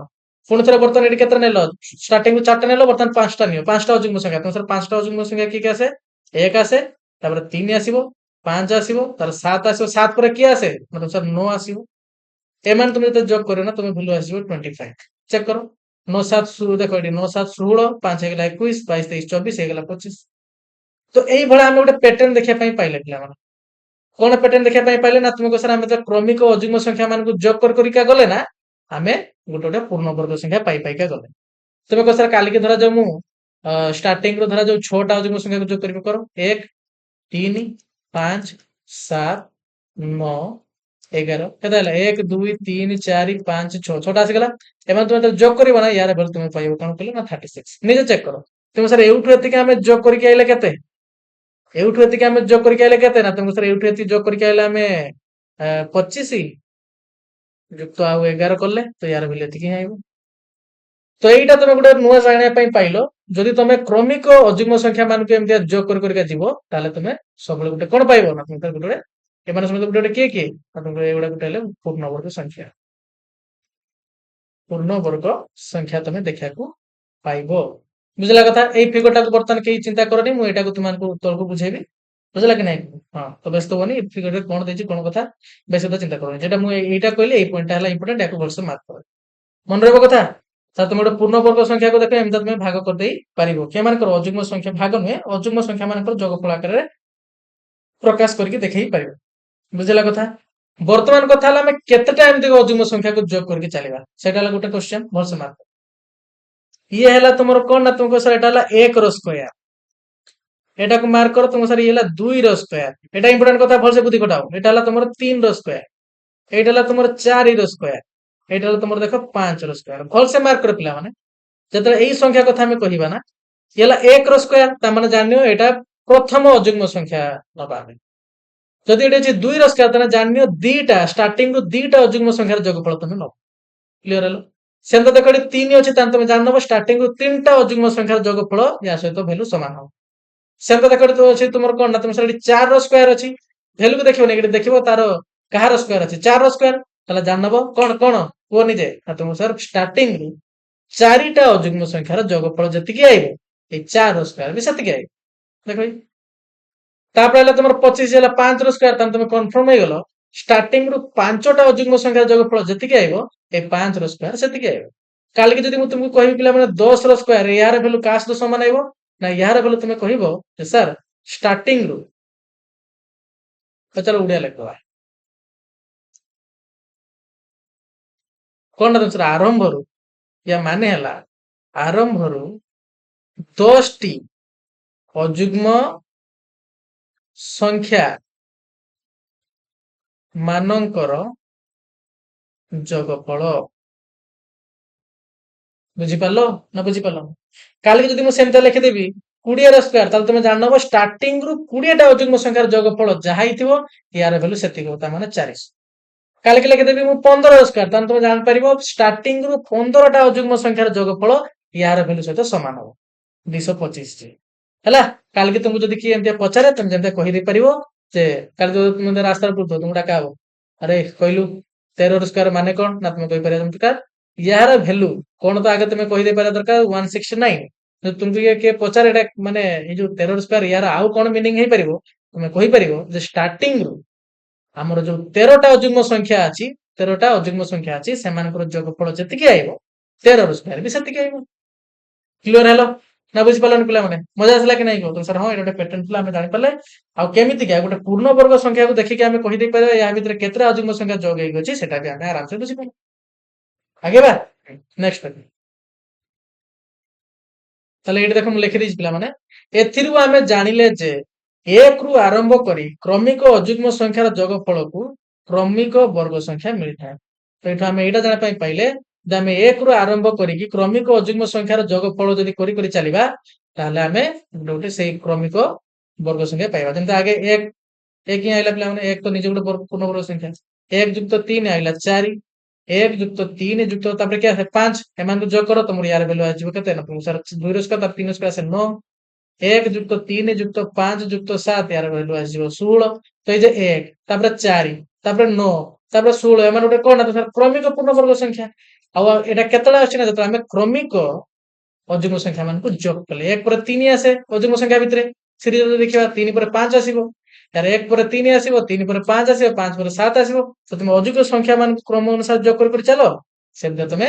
क्रम अनुसार तुमे कोन पाइबो ना पूर्ण वर्ग संख्या भी सेमते पाइ पाइ के चलिबो क्लियर हेलो एटा मन रखियो तापर आगे बा देखो एही क्रम संपर्क रे तुमे पूर्व श्रेणी धारणा पाइथिलो मने अछि कि तुमे केमते पाइबो को एनसीईआरटी तो तुमर एथरे ऐड करिछि तुमे जदि क्लास 6 टा भी तुमर क्लास 7 टा भी एनसीईआरटी बही पढी थांतो ताले तुमे जानि पारथांतो से कोन देइछि तो जदि एमते लिखि देइ तुमे जानि परिबोनी किछि तो व्यस्त होनी आमे अछि तुमको बुझे दबा बुझला कथा नेक्स्ट तापर चेक कर तळे कोन लिखाइछि ना तळे दिया जाइतवा चित्र गुडी को देखो प्रत्येक चित्र रो ओलोटाइल कोन कहला भलसे मार्क करिवो ओलोटाइल कथा कहला एटा कोन कथा म तुमको इजी वे रे कहि पिलाउन ताको भलसे सुनिबो जोरा तुमे जदि एनसीईआरटी क्लास 7 पढी थांतो ताले तुमे भलसे बुझी पारथांतो क्लास 7 रे ना एटा क्लास 6 रे अछि सॉरी म 7 कहूछि क्लास 6 रे अछि एटा हला एनसीईआरटी पिला जो सीबीएसई पिला को पढाउथना एटा क्लास 6 रे अछि ताको हां तो तुमे तो पढी न सर तुमर तो एनसीईआरटी नथिला तो से तुमे केमते जानि परिबो तो ओलोटाइल माने कोन या को उल्टा कर दो माने एमति आसीबो एटा यार ओलोटा ओ लोटा बुझला कि नहीं तो से उल्टा एल को नहीं केमते या को रिप्रेजेंट करा जे तुमको बुझेबी वर्तमान चेक करो देखो प्लान मु यार पूर्व वीडियो तुमन को गोटे संख्या पूर्ण वर्ग रे कोन माने गोटे पूर्ण वर्ग संख्या कोन पाए ताको कुहा जाय ताको हम गोटे वर्ग संख्या सहित रिलेट करके बुझेइबो किंतु आज मु तुमन गोटे अलग प्रकार बुझेबी देखो जाको एगुडा को तुमर सीबीएसई प्लान को कुहा जाय पिक्टोरियल रिप्रेजेंटेशन हला पिक्टोरियल रिप्रेजेंटेशन तो सेटा कोन एडते चिंता करनी माने एमते चित्र आकार जो रिप्रेजेंट करा जाउनी याको तांकर कुहा जाय पिक्टोरियल रिप्रेजेंटेशन तो सेते कथा चिंता करनी सिंपल कथा देखो मु याको तुमन को आज आ गोटे नुवा रीजन सिखेबी जे कोन पई जो पूर्ण माने जो संख्या गुड़ाक ना जो आम कहे 1 4 एक को छाड़ पिला माने एक हेला गोटे माने तुमर कोन गोटे पूर्ण वर्ग संख्या गोटे पूर्ण घन संख्या तो सेति पई एकटा को टिके हमें साइड रखिया वर्तमान 4 पाखु डिस्कशन आरंभ करिया कोन कहली मु देखो 1 रो स्क्वायर तुमे पढजो 1 आगु को पढिबा हमें 1 रो क्यूब रो भी वैल्यू हैला 1 तो सेति पई एकटा को टिके हमें जेहेतु ये दी जणका कर कोन ने एगर माउसी से एगर पिउसी बोला ये जेहेतु दी जगह रिलेशन रखिछि तो सेति पई हमें ताको टिके साइड रखिया वर्तमान तो हमें कथा वर्तमान 4 पाखु ही स्टार्ट करिया 4 तापर जेता तुमर आसे 9 तापर आसे 16 एमते हमें चेक करके जिबा तो एबे मु तुमको गोटे नुवा रीजन देखेबी सिखेबी जे तुमे जानि परिबो आउ टिके क्लैरिफाई हेई परिबो जे कोन पई एई संख्या मान को जो 1 जो हमें कहलेनी वर्तमान हां ए जो तुमरो 1 1 तो नेलेनी हमें ना हां जो हमें कहजे तुमरो 4 9 16 ए मान कोन पई गोटे पूर्ण वर्ग संख्या कहवा जाय तो तार भी तुमे आउ टिके आईडिया पाइ जिवो तो देखो बोलसे मु ए पिक्चर टाको जदि तुमे बुझि न पारछो कन्फ्यूजन होछो तो व्यस्त होबार नाही मु तुमको नुवा प्रकार पिक्चर करकेडा देखौछ बुझला कथा हां तो जानि तो माने कि जो कन्फ्यूजन हेइथिबो तो मु ताको आउ टिके क्लियर बाटे बुझी दउची एनसीईआरटी जेंते देजी क्लास 6 रे तुमे एंते बुझि परिबो तो सपोज मन कर पिला माने गुटे एमतिका डॉट को हमें एक बिलका धरनेले तो जदि दुईटा अछि त तुमे आगो कोन कहइबो ना तुम सेठी दुई अछि जे तीनटा एमते डॉट अछि तुमे कोन कहइबो ना तुम यार वैल्यू होला 3 एमते तुमे बुझिबो जेंतिका बुझला कथा मु एमते पॉइंट बाटे नेकी तुमको बुझेबी भल से मार्क कर पिला माने जतरा हमें पूर्ण वर्ग संख्या कहले आगे आले किए ना तुमको सर आगे आइबो तुमरो 4 1 बस रखले रेस्ट कोन पय तुम कहले बे 4 तापर आसे तुमरो 9 टिके छाडी के लिख दबा ये हलो तुमरो 4 ये हलो तुमरो 9 तापर आसला तुमरो 16 तापर केते आसला तुमरो 25 तो एमते चलिबो पिला माने हना नहीं हां याको हमें केमते लिखि पाले कोना तुमको सर याको हमें लिखि पाले 1 + 3 याको लिखले 1 + 3 निजे को पिला माने केतरा ना तुमको सर 9 टा हला 3 रो स्क्वायर ता माने स्टार्टिंग रो 3 टा जुग्म संख्या जोग पड़ो जेमते जानि परिया दरकार तो लेखो 3 टा की के ना तुमरो 1 3 तापर आसे हमर 5 सेमता 16 कार स्क्वायर ना तुमरो 4 रो स्क्वायर ता माने स्टार्टिंग रो केतरा जुग्म संख्या जोग पड़ो ना जति के तार ई आधार थी या घात याको आधार को जे मु सिखैछि ताले एडी स्टार्टिंग रो 4 टा जुग्म संख्या जोग पड़ो तुम स्टार्ट करियो 1 + 3 + 5 + 5 + 7 सेमता यार चेक करो तुम एटा 5 रो स्क्वायर तने स्टार्टिंग रो 5 टा जुग्म संख्या जोग पड़ो तने 1 + 3 + 5 + 7 तापर आसो 9 देखो 1 2 3 4 5 बुझि पालो तो देखो याकू केमती का जो पिक्टोरियल रिप्रेजेंटेशन माने कहली माने केमती याकू ग्राफिकली बाटे रिप्रेजेंट करियो देखो भल से बुझिबो इजी वे बुझेबे आराम से भल से सुनिबो धरा जा मु तुमको चारटा बिंदु दे देली पिला माने चारटा 4 लिखा छि माने भाबिनो चारटा बिंदु 9 लिखि देछि माने जाननियो तुमको मु 9 टा बिंदु दे देबी केतरा 9 टा बुझला कथा केतरा दे देली ना तुम सर 9 टा दे देली तो देखो जदि हमको सेही आमी याको सेही ओलोटा एल लेखा प्रणाली लेखि लेखि जिबा पिला माने जदि ओलोटा एल लेखिया प्रणाली जदि लेखि लेखा जिबा ताले हमें केमते ग्राफ पाइबा देखो जदि तुम याको सजाडिबो सिंपल वे जदि तुम चारटा पॉइंट देहला तुमको आ तुम जब ताको सजाडिबो ना तुम केमता चित्र पाइबो देखो केमता चित्र पाइबो जेमते ताको एमते सजाडिबो ना तुम एमते देखै पई पाइबो ताको भल से मार्क कर पिला माने एटा की प्रकार चित्र ना तुमको सर एटा गुटे वर्ग चित्र तो सेहि पई पिला माने गुटे पॉइंट जब माने जो पूर्ण वर्ग संख्या बळे जति की पॉइंट जदि हम नबा ताको जदि हम एमते अरेंज करिबा ना ताहले हम एमते जो ओलोटा एल कथा कहला ना से हां तो सेमते अरेंज करिबा ना हमें ताहले तमे कोन ना गुटे पूर्ण वर्ग संख्या माने पाइबो आ से पूर्ण वर्ग संख्या गुटे कोन गुटे वर्ग चित्र वाला तुम देखै पई पाइबो एल कहिबार माने पिला माने एइटा ही कहूची एई साइड रे जतरा पॉइंट थिबो तुम 3टा नियो 4टा नियो 6टा नियो जहा भी नियो एई साइड रे भी सेतरा पॉइंट रहिबा दरकार आ गुटे एई जगह जो कॉर्नर रे माने जो तार कोणटा ना से गुटे पॉइंट रहइबो एल कहिबार माने से अनंत तुम सर एटी मु गुटे ने नेमी एपटे दुईटा ने नेमी देखो सर आयत चित्र आइला सर कोन एल कहिबार माने ओलोटा एल कहिबार माने ए जो ओलोटा एल कहिबार माने पिला माने एइटा से कहूची एई साइड तुम सपोज मन कर जाऊ दुईटा पॉइंट नेलो ए साइड रे भी तुमको दुईटा पॉइंट न पाई पड़िबो आ कोन एटी कॉर्नर रे तुमको गुटे रखिया पाई पड़िबो कोन कहली बुझ पालो कि नै को तो एटा तार रील माने तार रूल मान तार जो ए पिक्टोरियल रिप्रेजेंटेशन करिवार एटा हला तार रूल तो से तुमको ए रूल फॉलो करि चले पाई पड़िबो तो भल से मार्क कर पिला माने उल्टा रूल हिसाब रे तुम जे देखिबो एटा ही आसीबो तुमरे बुझला कि नै को देखो एटी गुटे अछि एटी गुटे अछि ये तार कॉर्नर रे रहिला हां तुम सारा जो आठटा रहिला आठटा रहिला पिला माने आठटा को मैनेज करिया पैसा को सेंता ही रखितले बुझला कथा तापर देखो 9 टा पई देखो 9 टा पई कोन आसलो तुम सर 9 टा हमको पॉइंट दे दियाला तो जदि 9 टा पॉइंट दे दियाला ना तमे एमते ताको आराम से सुधार दे परिबो तीन तीन टा लेखा करके तुम आराम से मान को रख दे परिबो देखो केमतिका ये हला एटी तीन टा रखलो पॉइंट तापर एटी तीन टा रखलो पॉइंट ये हला 6 टा ता ऊपर को आउट गुटे लेखा रखो ये आउट आसला ବୁଝିଲା କଥା ଦେଖ ଯଦି ୟାକୁ ତମେ ସେମିତି ଓଲଟା ଏଲ ଆକାରରେ ଯଦି ରିପ୍ରେଜେଣ୍ଟ କରିବ ନା ଗୋଟେ ଆସିବ ତୁମର ଏମିତି କେମିତି କ୍ଲିୟର ହେଲା ତାପରେ ଦେଖ ତୁମର ଏମିତି କିଛି ଗୋଟେ ଆସିବ ଏଇଟା ତଳ ଆଉ ୱାନ୍ ତ ସେମିତି ସିମ୍ପଲ ହିଁ ରହିବ ଦେଖ ଯେମିତି କହିଥିଲି ମୁଁ ଏଠି ଇଏ ଦେଖ ଏଇଠି ଦିଟା ଏଠି ଆମେ ଏଲ ନେଲେ ଦିଟା ଇଏ କର୍ଣ୍ଣର ରହିଲା ତ ସେମିତିକା ତୁମକୁ ମାନେ ଅଧିକା କମ ନେଇପାରିବନି ସେମିତି ତୁମକୁ ନେବା ପାଇଁ ପଡେ ବୁଝିଲା କଥା ତ ଦେଖ ଇଏ ତୁମର 9 କୁ ରିପ୍ରେଜେଣ୍ଟ କଲେ ତ ଆମେ ଏମିତି ପାଇଲେ 4 କୁ ଆମେ ରିପ୍ରେଜେଣ୍ଟ କଲେ ଏମିତି ପାଇଲେ ସେମିତି ଯଦି ତୁମେ 16 କୁ ରିପ୍ରେଜେଣ୍ଟ କରିବ ତୁମେ ଏମିତି କିଛି ପାଇବ ତୁମକୁ ଚାରିଟା ଚାରିଟା ଲେଖା ନେବା ପାଇଁ ପଡିବ ମାନେ ଦେଖ ଏଇଟାରୁ ନା ଗୋଟେ ଷ୍ଟେପ ଖାଲି ବଢିଯିବ ତମେ 9 ରୁ ତୁମେ ଯେତେବେଳେ 16 ଯିବ ତୁମକୁ କଣ ଯୋଗ କରିବା ପାଇଁ ପଡିଲା ତୁମକୁ 7ଟା ଯୋଗ କରିବା ପାଇଁ ପଡିଲା देखो 1 + 3 + 5 ଏଠି ବି 1 + 3 + 5 କିନ୍ତୁ ଏକ୍ସଟ୍ରା କଣ ଯୋଗ କରିବା ପାଇଁ ପଡିଲା ନା ତୁମକୁ 7 ଯୋଗ କରିବା ପାଇଁ ପଡିଲା ତ ସେଇ 7ଟା ଦେଖ କେମିତି ଏଠି ଆରେଞ୍ଜ କରାଯାଏ ସେଟା ମୁଁ ତୁମକୁ ଗୋଟେ ଦେଖଉଛି ଏଇଟା ଯାହା ଥିଲା ନା ମୁଁ ତାକୁ ଏଠି ଗୋଟେ କାମ କରୁଛି ଛାପି ଦଉଛି ତୁମ ସାର୍ ଏଠି ତଳେ 3ଟା ତା ଉପରକୁ ଆଉ 3ଟା ତା ଉପରକୁ ଆଉ 3ଟା ବୁଝିଲା କଥା ତୁମ ସାର୍ ହଁ ବର୍ତ୍ତମାନ ଦେଖ କଣ କରାଯାଏ ଏଇ ଯୋଉ 7ଟା ନା ଏଇ ଯୋଉ 7ଟା ଏଡ୍ ହେଲା ୟାକୁ କେମିତି ଏଡ୍ କରାଯାଏ ଦେଖ ଏଇ 7ଟାକୁ ଯେ ଏଡ୍ କରାଯାଏ ଆମକୁ ଏଲ ଉଲ୍ଟା ଏଲ ଭଳିଆ ନେଇତେ ପଡିବ କିନ୍ତୁ ଯେମିତିକା ଏଇ ପଟେ ଯେତେଟା ରହିବ ଏପଟେ ବି ସେତେଟା ରହିବ ଏହା ପାଇଁ ଗୋଟେ ରହିବ ତୁମେ ନିଜେ କୁହ କେମିତି ଆରେଞ୍ଜ କରିବ ନା ତୁମ ସାର୍ ଏଇଟା ଆମେ ଏମିତିକା ଆରେଞ୍ଜ କରିପାରିବା ଯଦି ସେଇ ରୁଲ ହିସାବରେ ଆମେ ଦେଖେ ତାହେଲେ ଯେହେତୁ 7ଟା ଅଛି ଆମେ ଏ ସାଇଡରେ 3ଟା ରଖିଦବା ଏ ସାଇଡରେ 3ଟା ରଖିଦବା ଆଉ ଗୋଟେ କର୍ଣ୍ଣରରେ ଗୋଟେ ରଖିଦବା ଏମିତି ସଜାଡି ପାରିବା କି ନାଇଁ କିନ୍ତୁ ସାର୍ ହଁ ତ ଯଦି 3ଟା ତମେ ଏଇ ସାଇଡରେ ରଖ ତାହେଲେ 3ଟା ରଖ ଏମିତି 1 2 3 ବୁଝିଲା କଥା ବାସ୍ ତାପରେ ସେମିତିକା ଏଇ ସାଇଡ ବି ତୁମେ ୟା ଉପରେ ରଖିଦବ ୟା ଉପରେ ଗୋଟେ ୟା ଉପରେ ଗୋଟେ ୟା ଉପରେ ଗୋଟେ 3 କିନ୍ତୁ ଆଉ ଗୋଟେ ତୁମକୁ ରଖିବା ପାଇଁ ପଡିବ ୟାକୁ ଯେଟା ହେଲା ଇଏ ହେଲା କର୍ଣ୍ଣର ହେଇକି ବୁଝିଲା କଥା ନା ବୁଝିଲାନି ଟିକେ ପରଫେକ୍ଟ ଆସିଲାନି ଚିତ୍ରଟା ପିଲାମାନେ କିନ୍ତୁ ତମେ ଯଦି ୟାକୁ ଭଲସେ ଇମାଜିନ କରିବ ମାନେ ପୁରା ପରଫେକ୍ଟଲି ବନେଇବ ତାହେଲେ ଇଏ ତୁମକୁ ଗୋଟେ ଏମିତି ବର୍ଗ ଚିତ୍ର ଭଳିଆ ହିଁ ଦେଖିବାକୁ ମିଳିବ କଣ କହିଲି ବୁଝିପାରିଲ କି ନାଇଁ ଗୋଟେ ବର୍ଗ ଚିତ୍ର ଭଳିଆ ଦେଖିବାକୁ ହିଁ ମିଳିବ ତ ନିଜେ ଦେଖ ଏଇଟା ହିଁ ଜଷ୍ଟ ଏଡ୍ କରିଦିଆ ହେଲା ଏଇଟାକୁ ହିଁ ଜଷ୍ଟ ଏଠି ଏଡ୍ କରିଦିଆ ହେଲା ଯେଟା ଆମେ କହୁଛେ ତୁମର ଓଲଟା ଏଲ ଭଳିଆ ଏଇଗୁଡା ତ ଅଲରେଡି ଥିଲା ଏଇଟାକୁ ହିଁ ସେ ଟିକେ ଅଲଗା ୱେରେ ଦେଖ ଏଠି ତୁମକୁ ଲେଖିଛି ଯୋଉଟା ଗୋଟେ ହଠାତ୍ ଜଣେ ପିଲା ବୁଝିପାରିବନି ଏଠି ଯୋଉ ଲେଖା ହେଇଛି ଦେଖ ଲେଖାଯାଇନି ଏଇଠି ଏଇଗୁଡା ଦେଖ ଏଇଟା ଥିଲା ତୁମର 4 ପାଇଁ ପିଲା ମାନେ ଯେତେବେଳେ ଆସିଲେ ତୁମର 9 ପାଖକୁ ନା ସେତେବେଳେ ଦେଖ ଏଇ ଗୋଟେ କଣ ଏଡ୍ ହେଇଗଲା ଏଇଟା ସେ ଟିକେ ଅଲଗା ୱେରେ ବୁଝେଇଛି ମୁଁ ଯେମିତି ବୁଝେଇଲି ତମେ ସେମିତି ମନେ ରଖ ଏଇଠି ଆଉ ତୁମର କେତେଟା ଏଡ୍ ହେଇଯାଇଛି ନା ତୁମ ସାର୍ 5ଟା ଏଡ୍ ହେଇଯାଇଛି ବୁଝିଲା କଥା ନେକ୍ସଟ ଯେତେବେଳେ ଆମେ ଷ୍ଟେପ ପାଇଲେ ନା ଦେଖ ଏଠି ତୁମର 7ଟା ଏଡ୍ ହେଇଗଲା ଏମିତି ହେଇକି ଚାଲିଛି ଏଟା ମୁଁ ତୁମକୁ ବୁଝଉଥିଲି ଯଦି ନ ଚାହୁଁଛ ପିକ୍ଚରକୁ ବାଦ ଦିଅ ଭାଡେ ମେ ଯାଇ ସେ ତାକୁ ନ ବୁଝ ତମେ କିନ୍ତୁ ଏଇଟା ବୁଝ କଣ କହିଲି ଜାଣିପାରିଲ କି ନାଇଁ କୁହ ଯେତେବେଳେ ୟାକୁ ତମେ ପିକ୍ଟୋରିଆଲ ରିପ୍ରେଜେଣ୍ଟେସନ କରିବ ନା ମୁଁ ଆଉଥରେ ତମାନଙ୍କୁ କରିକି ଏଠି ଦେଖେଇ ଦଉଛି କିଛି ନାହିଁ ଖାଲି ବୁଝିବାର ଅଛି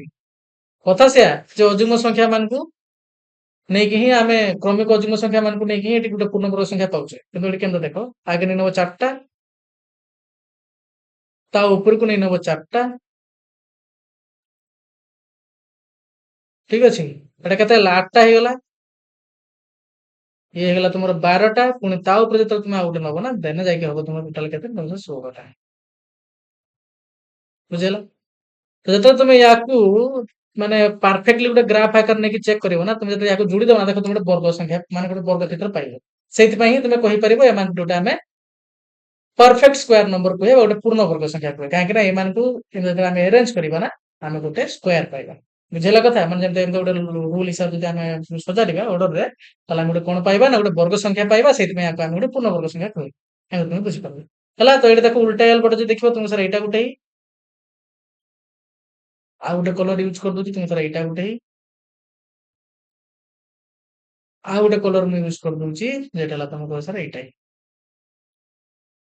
ଆଉ ଇଏ ତ ଏକାତାର ସେମିତି ରହିବ ସେମିତି 25ରେ ବି ତମେ ନିଜେ ଚେକ୍ କରିବା ପିଲାମାନେ ତମ ପାଇଁ ମୁଁ ଛାଡୁଛି ହୋମୱାର୍କ ନିଜେ ମତେ ଏଟା ପିକ୍ଟୋରିଆଲ କେନ୍ତା ରିପ୍ରେଜେଣ୍ଟେସନ ତମେ କରିକି ଆମ ଟେଲିଗ୍ରାମ ଗ୍ରୁପରେ ଛାଡି ଦେଇପାରିବ ଟେଲିଗ୍ରାମ ଗ୍ରୁପର ଲିଙ୍କ କମେଣ୍ଟ ସେକ୍ସନ ଅଛି ଜଏନ୍ ହେଇଯାଅ ସେଠି ତମେ ଜଣେଇ ଦେଇପାରିବ ଆଉ କିଛି ବି କଥା ନଥିଲା ପିଲାମାନେ ଏଇଭଳିଆ ରିପ୍ରେଜେଣ୍ଟେସନ କୁହାଯାଏ ତୁମର ପିକ୍ଟୋରିଆଲ ରିପ୍ରେଜେଣ୍ଟେସନ ମାନେ তুমি କହିପାରିବ ଚିତ୍ର ଆକାରରେ ୟାକୁ ରିପ୍ରେଜେଣ୍ଟେଟ କରିବା ବୁଝିଲା କଥା ଯେତିକି ସବୁ ପୂର୍ଣ୍ଣ ବର୍ଗ ସଂଖ୍ୟା ସେମାନେ ଯେତେବେଳେ ଆମେ ଆରେଞ୍ଜ କରିବା ଆମେ ଗୋଟେ ବର୍ଗ ସଂଖ୍ୟା ପାଇବା ସେଇଥିପାଇଁ ଆମେ ୟାକୁ ଗୋଟେ ସେଇଥିପାଇଁ ହିଁ ଆମେ ୟାକୁ ଗୋଟେ ପୂର୍ଣ୍ଣ ବର୍ଗ ସଂଖ୍ୟା ବୋଲି କହୁଛେ ବୋଲି ତମେ କହିଦେଇପାରିବ ଏଟା ଗୋଟେ ଅଲଗା ପ୍ରକାର ତୁମକୁ ବୁଝେଇବି ବୁଝିଲା କଥା ତ ଜାଣିପାରିଲ କେହି କନଫ୍ୟୁଜନ ହବାର ନାହିଁ ପ୍ରଥମ କଥା ଆମେ ପୁରୁଣା ଯୋଉ କନସେପ୍ଟ ବାକି ଥିଲା ପୁରା ଗୋଟେ ତାକୁ ଆগে ଡିସ୍କସନ କଲେ ଗୋଟେ ଯୁଗ୍ମ ସଂଖ୍ୟାର ବର୍ଗ ଗୋଟେ ଯୁଗ୍ମ ସଂଖ୍ୟା ହେବ ଗୋଟେ ଅଯୁଗ୍ମ ସଂଖ୍ୟାର ବର୍ଗ ଗୋଟେ ଅଯୁଗ୍ମ ସଂଖ୍ୟା ହେବ ତାପରେ ଆମେ ଦେଖିବା ପାଇଁ ପାଇଲେ ଯୋଉ ଗୋଟେ ପରଫେକ୍ଟ ସ୍କୋୟାର ନମ୍ବର ଆଉ ଅଯୁଗ୍ମ ସଂଖ୍ୟା ଭିତରେ କଣ ସବୁ ରିଲେସନ ଅଛି ତ ଆମେ ଦେଖିବା ପାଇଁ ଏଇଟା ପାଇଲେ ଯଦି ଆମେ କ୍ରମିକ ଅଯୁଗ୍ମ ସଂଖ୍ୟା ମାନଙ୍କୁ ଯୋଗ କରି ଚାଲିବା ତାହେଲେ ଆମେ କ୍ରମିକ ପୂର୍ଣ୍ଣବର୍ଗ ସଂଖ୍ୟା ପାଇକା ଚାଲିବା। ବୁଝିଲା କଥା? କାଲିକେ ଯଦି ତୁମକୁ ଯେକୌଣସି ଗୋଟେ ପୂର୍ଣ୍ଣବର୍ଗ ସଂଖ୍ୟା କିଏ ଦେଇଦିଏ, ଧରାଯାଉ ସପୋଜ ମନେ କରାଯାଉ ତୁମକୁ ଦେଇଦେଲା 100, ଦେଖି ତୁମକୁ କିଏ ପଚାରେ ଏଇନ କେତେଟା ଅଯୁଗ୍ମ ସଂଖ୍ୟା କ୍ରମିକ ଅଯୁଗ୍ମ ସଂଖ୍ୟା ଯୋଗ କରିବା ପାଇଁ ପଡେ, ତୁମେ କେମିତି କହିବ? ଆଗେ ୟାକୁ ଟିକେ ଏଇଭଳିଆ ଲେଖିବ ଆଗେ, ହଁ ନାଇଁ? 10 ର ସ୍କୋୟାର ଭ୍ୟାଲୁ ଏଇଟା, ଆଧାର ଘାତାଙ୍କ ମାନେ ଘାତାଙ୍କ ଆଗ ଟିକେ ଲେଖିବ, ତା ଦେଖିବ ୟାର ଆଧାର କେତେ ଅଛି, କିନ୍ତୁ 10ଟା ଅଛି, ମାନେ 10 ହଉଛି ୟାର ଆଧାର, ତମେ ଜାଣିନବ ଷ୍ଟାର୍ଟିଂ ରୁ କ୍ରମିକ 10ଟା ଅଯୁଗ୍ମ ସଂଖ୍ୟାର ଯୋଗଫଳ ଯେତିକି ଏଇ 10 ର ବର୍ଗର ଭ୍ୟାଲୁ ହେଲା ସେତିକି। ଏମିତି ତୁମେ କହିଦେଇପାର, ଗୋଟେ ନୂଆ ରକ କୁହା ଶିଖିଲେ ୟାକୁ। ତାପରେ ୟାର ଓଲଟା ଲେଖା ପଦ୍ଧତି କେମିତି ୟାକୁ ପିକ୍ଟୋରିଆଲ ରିପ୍ରେଜେଣ୍ଟେସନ କରାଯାଏ ତାକୁ ବି ଆମେ ଦେଖିନେଲେ ଚିତ୍ର ଆକାରରେ। ବର୍ତ୍ତମାନ ଦେଖ ଏଠି ଗୋଟେ ସେ ପଏଣ୍ଟ ଲେଖିଛି ପିଲାମାନେ, ତାକୁ ଆମେ ଟିକେ ପଢିବା। କଣ ଲେଖିଛି? ଆମେ ଦେଖିଲେ ଯେ ପ୍ରଥମ n ସଂଖ୍ୟକ ଅଯୁଗ୍ମ ସଂଖ୍ୟାର ଯୋଗଫଳ n ସ୍କୋୟାର ଅଟେ, ଯେଟା ମୁଁ ତୁମମାନଙ୍କୁ କହିଲି ପିଲାମାନେ। ପ୍ରଥମ n ସଂଖ୍ୟକ ଅଯୁଗ୍ମ ସଂଖ୍ୟା, ଧରାଯାଉ ପ୍ରଥମ 3ଟା ଅଯୁଗ୍ମ ସଂଖ୍ୟାର ଯୋଗଫଳ 1 ଯୁକ୍ତ 3 ଯୁକ୍ତ ହେଲା 5, ଏଟା କାହା ସହିତ ସମାନ ହବ ନା 3 ର ସ୍କୋୟାର ସହିତ ସମାନ ହବ। ପ୍ରଥମ 5ଟା ଅଯୁଗ୍ମ ସଂଖ୍ୟାର ଯୋଗଫଳ 1 ଯୁକ୍ତ 3 ଯୁକ୍ତ 5 ଯୁକ୍ତ 7 ଯୁକ୍ତ 9, ଏଟା କାହା ସହିତ ସମାନ ହବ ନା ତୁମକୁ ସାର୍ କେତେଟା? ତ ସାର୍ 5ଟା ଅଯୁଗ୍ମ ସଂଖ୍ୟାର ଯୋଗଫଳ ଆମେ ନେଇଛେ, ଯେତେଟା ଅଯୁଗ୍ମ ସଂଖ୍ୟା କ୍ରମିକ ନେଇଛୁ ସେତିକିର ସ୍କୋୟାର ବାହାର କରିପାରିବେ। 1 ଯୁକ୍ତ 3 ଯୁକ୍ତ 5 ଯୁକ୍ତ 7 ଯୁକ୍ତ 9, ଯେତିକି ମାନେ ତମେ ନେଇଛ କ୍ରମିକ ଅଯୁଗ୍ମ ସଂଖ୍ୟା ତାହାରି ବାହାର କରିଦବ ବର୍ଗ। ତ ଏମାନଙ୍କର ଯୋଗଫଳ କେତେ ହବ ନା ଏତିକି ହବ। ତ କାଲିକି ସପୋଜ ମନେ କରାଯାଉ ମୁଁ ତୁମକୁ ଗୋଟେ ସର୍ଟ କ୍ୱେଶ୍ଚନ ପଚାରିବି, এটা କହିବ ୟାର ଆନ୍ସର କଣ ହବ? 1 plus 3 plus 5 plus 7 plus 9 plus 11 plus 13 plus 15, देखिए तुमको बर्तमान पचारिबी यार वैल्यू केते हबो। तो किछि जण मेंढा छुआ थिबे कोन करे, तुमको सार एमते जोग करे 3 1 4 5 4 9 10 11 12 13 14 15 16 17 18 19 20 21 22 23 24 25 एमते गुणते से बसी जिबे। किंतु जो माने ए भिडियोटा देखिथिबे बा जो माने जानिचंती कथा कोन, से माने केमते करिवे ना प्रो लेवल रे करिवे। केमतिया ना से माने एटा गणिबे जे केतरा एटी ଆମେ ଦେଖିବା ପାଇଁ ପାଉଛେ କ୍ରମିକ ଅଯୁଗ୍ମ ସଂଖ୍ୟା ମାନେ ଅଛନ୍ତି, ଯାହା ପରେ ଯେଟା ଆସିବା କଥା ତାମାନେ କ୍ରମିକ ଅଯୁଗ୍ମ ସଂଖ୍ୟା କେତେଟା ଅଛନ୍ତି ନା ତୁମ ସର 1 2 3 4 5 6 7 8,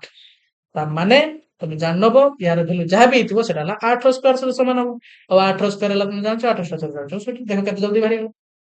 ହେଲା ଏଇ ଭଳିଆ ସିଚୁଏସନ ଏଟାକୁ ୟୁଜ କରାହବ, ସେଥିପାଇଁ ବି କେୟାରଫୁଲ। ତ ସେଟା ସେ କହିଲା ପିଲାମାନେ, ସେଇ କଥା ହିଁ ସେ କହିଲା। ତାହେଲେ ଯଦି ଆମେ ଗୋଟେ ଜେନେରାଲ କଥା ନବା, n ଟା କ୍ରମିକ n ଟା ଅଯୁଗ୍ମ ସଂଖ୍ୟାର ଯୋଗଫଳ କେତେ ହବ ନା ଧର n ସ୍କୋୟାର ସହିତ ସମାନ ହବ। ସେଇ କଥାକୁ ସେଇଠି ଲେଖିଛି, ସେଇ କଥାଟାକୁ ସେଇଠି ଲେଖିଛି ପିଲାମାନେ, ଏଇ ପଏଣ୍ଟଟା ତମେ ଟିକେ ମନେ ରଖିବ। ପ୍ରଥମ n ସଂଖ୍ୟକ ଅଯୁଗ୍ମ ସଂଖ୍ୟାର ଯୋଗଫଳ n ସ୍କୋୟାର ଅଟେ, ଏଇଟାକୁ ମନେ ରଖିବ। ଓଲଟାଇ କହିଲେ ପ୍ରତ୍ୟେକ ବର୍ଗ ସଂଖ୍ୟା 1 ରୁ ଆରମ୍ଭ ହୋଇଥିବା କ୍ରମିକ ଅଯୁଗ୍ମ ସଂଖ୍ୟା ଗୁଡିକର ଯୋଗଫଳ ଅଟେ। ତା ଉଲ୍ଟା କହିପାରିବ, ପ୍ରତ୍ୟେକ ବର୍ଗ ସଂଖ୍ୟା 1 ରୁ ଆରମ୍ଭ ହୋଇଥିବା କ୍ରମିକ ଅଯୁଗ୍ମ ସଂଖ୍ୟାର ଯୋଗଫଳ ଅଟେ। ଏଇ ଯୋଉ 16 ୟା ମାନେ କଣ ନା ଇଏ ହେଲା କ୍ରମିକ ଅଯୁଗ୍ମ ସଂଖ୍ୟା ମାନଙ୍କର ଯୋଗଫଳର ସମଷ୍ଟି, ବା କ୍ରମିକ ଅଯୁଗ୍ମ ସଂଖ୍ୟା ମାନଙ୍କର ଯୋଗଫଳ ଯେତିକି ଆଇବ ସେଇଟା ତା ଭ୍ୟାଲୁ। ବୁଝିଲା କି ନା? କିନ୍ତୁ ସବୁଠୁ କାମରେ ଆସିବା କାମ ମାନେ କଥା ହେଲା ବା ଯେଟା ଇମ୍ପୋର୍ଟାଣ୍ଟ ହେଲା ଏଇଟା, যেটা ଆମେ ଏତେ ଥର ତୁମକୁ ବୁଝେଇକି ମୁଁ ପଇସା ଦେବି। ସେ n ସଂଖ୍ୟକ ଅଯୁଗ୍ମ ସଂଖ୍ୟାର ଯୋଗଫଳ ହେଲା n ସ୍କୋୟାର। ହେଲା ତ ନେକ୍ସଟ କନସେପ୍ଟ ପାଖକୁ ଆଗେଇବା ପିଲାମାନେ, ବର୍ତ୍ତମାନ ଚେକ୍ କର ଆଉ ଗୋଟେ କଥା। ଏଇଟା ହେଲା ଆଉ ଗୋଟେ ଟାଇପ ର କନସେପ୍ଟ, ତାର ଭଲସେ କଣ ସେଠି କହୁଛି। ଆହୁରି ମଧ୍ୟ ଆମେ କ୍ରମିକ ଅଯୁଗ୍ମ ସଂଖ୍ୟାକୁ ବିୟୋଗ କରି ଏକ ସଂଖ୍ୟା ପୂର୍ଣ୍ଣବର୍ଗ କି ନୁହେଁ ତାହା ଜାଣିପାରିବା। ବଡ ସଂଖ୍ୟା ପାଇଁ ୟୁଜଫୁଲ ହବନି ପିଲାମାନେ, ଛୋଟ ସଂଖ୍ୟା ପାଇଁ ୟୁଜଫୁଲ। ମୁଁ ତୁମକୁ କରିକି ଦେଖଉଛି, ଖାଲି ଟିକେ ଆଉ ଥରେ ସେ ଲାଇନ ଟା କଣ ଲେଖା ହେଇଛି ପଢ, ଗୋଟେ ପାଣି ପିଉଛି ପିଲାମାନେ, ତାପରେ ପୁଣି ଥରେ ବୁଝେଇବା। ହେଲା ଚେକ୍ କର, ଆଉ ଅଳ୍ପ କା ରହିଲା, ବେଶୀ ନାହିଁ। ଏଇ କଥା ପରେ ତମର ଏଇ ସରିବା ଉପରେ ଆସିଲାନି, ବ୍ୟସ୍ତ ହୁଅନି। ଖାଲି ଟିକେ ବୁଝିବା ଉପରେ ଇମ୍ପୋର୍ଟାଣ୍ଟ ଅଛି, ତାକୁ ଭଲସେ ବୁଝ, କଣ ଲେଖା ଟିକେ ପଢା।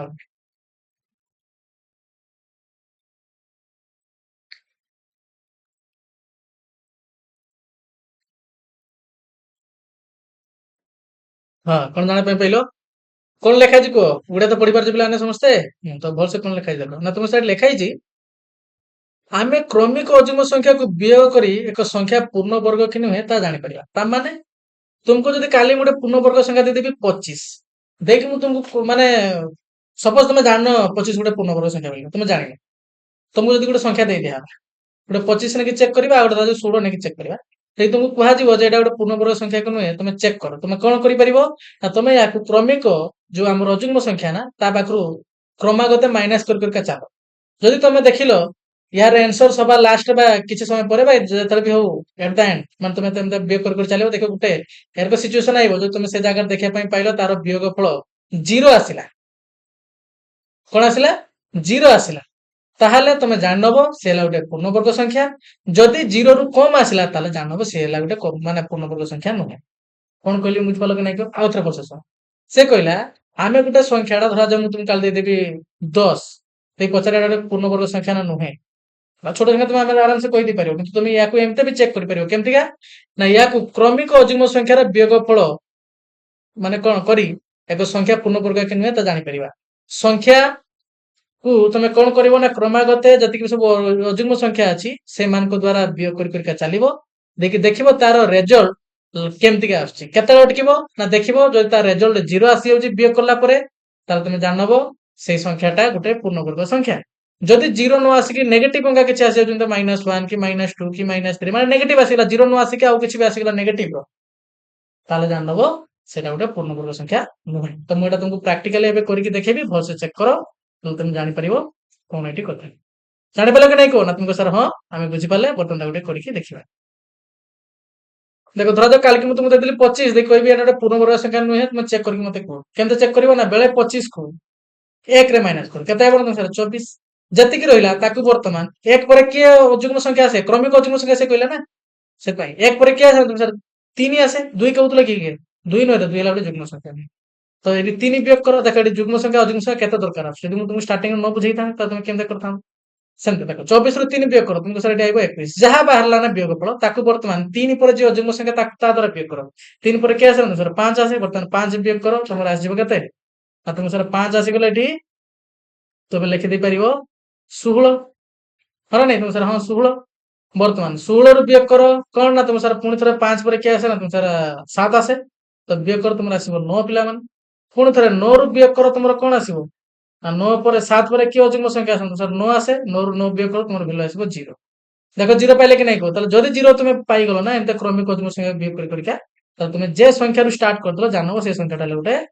पूर्ण वर्ग संख्या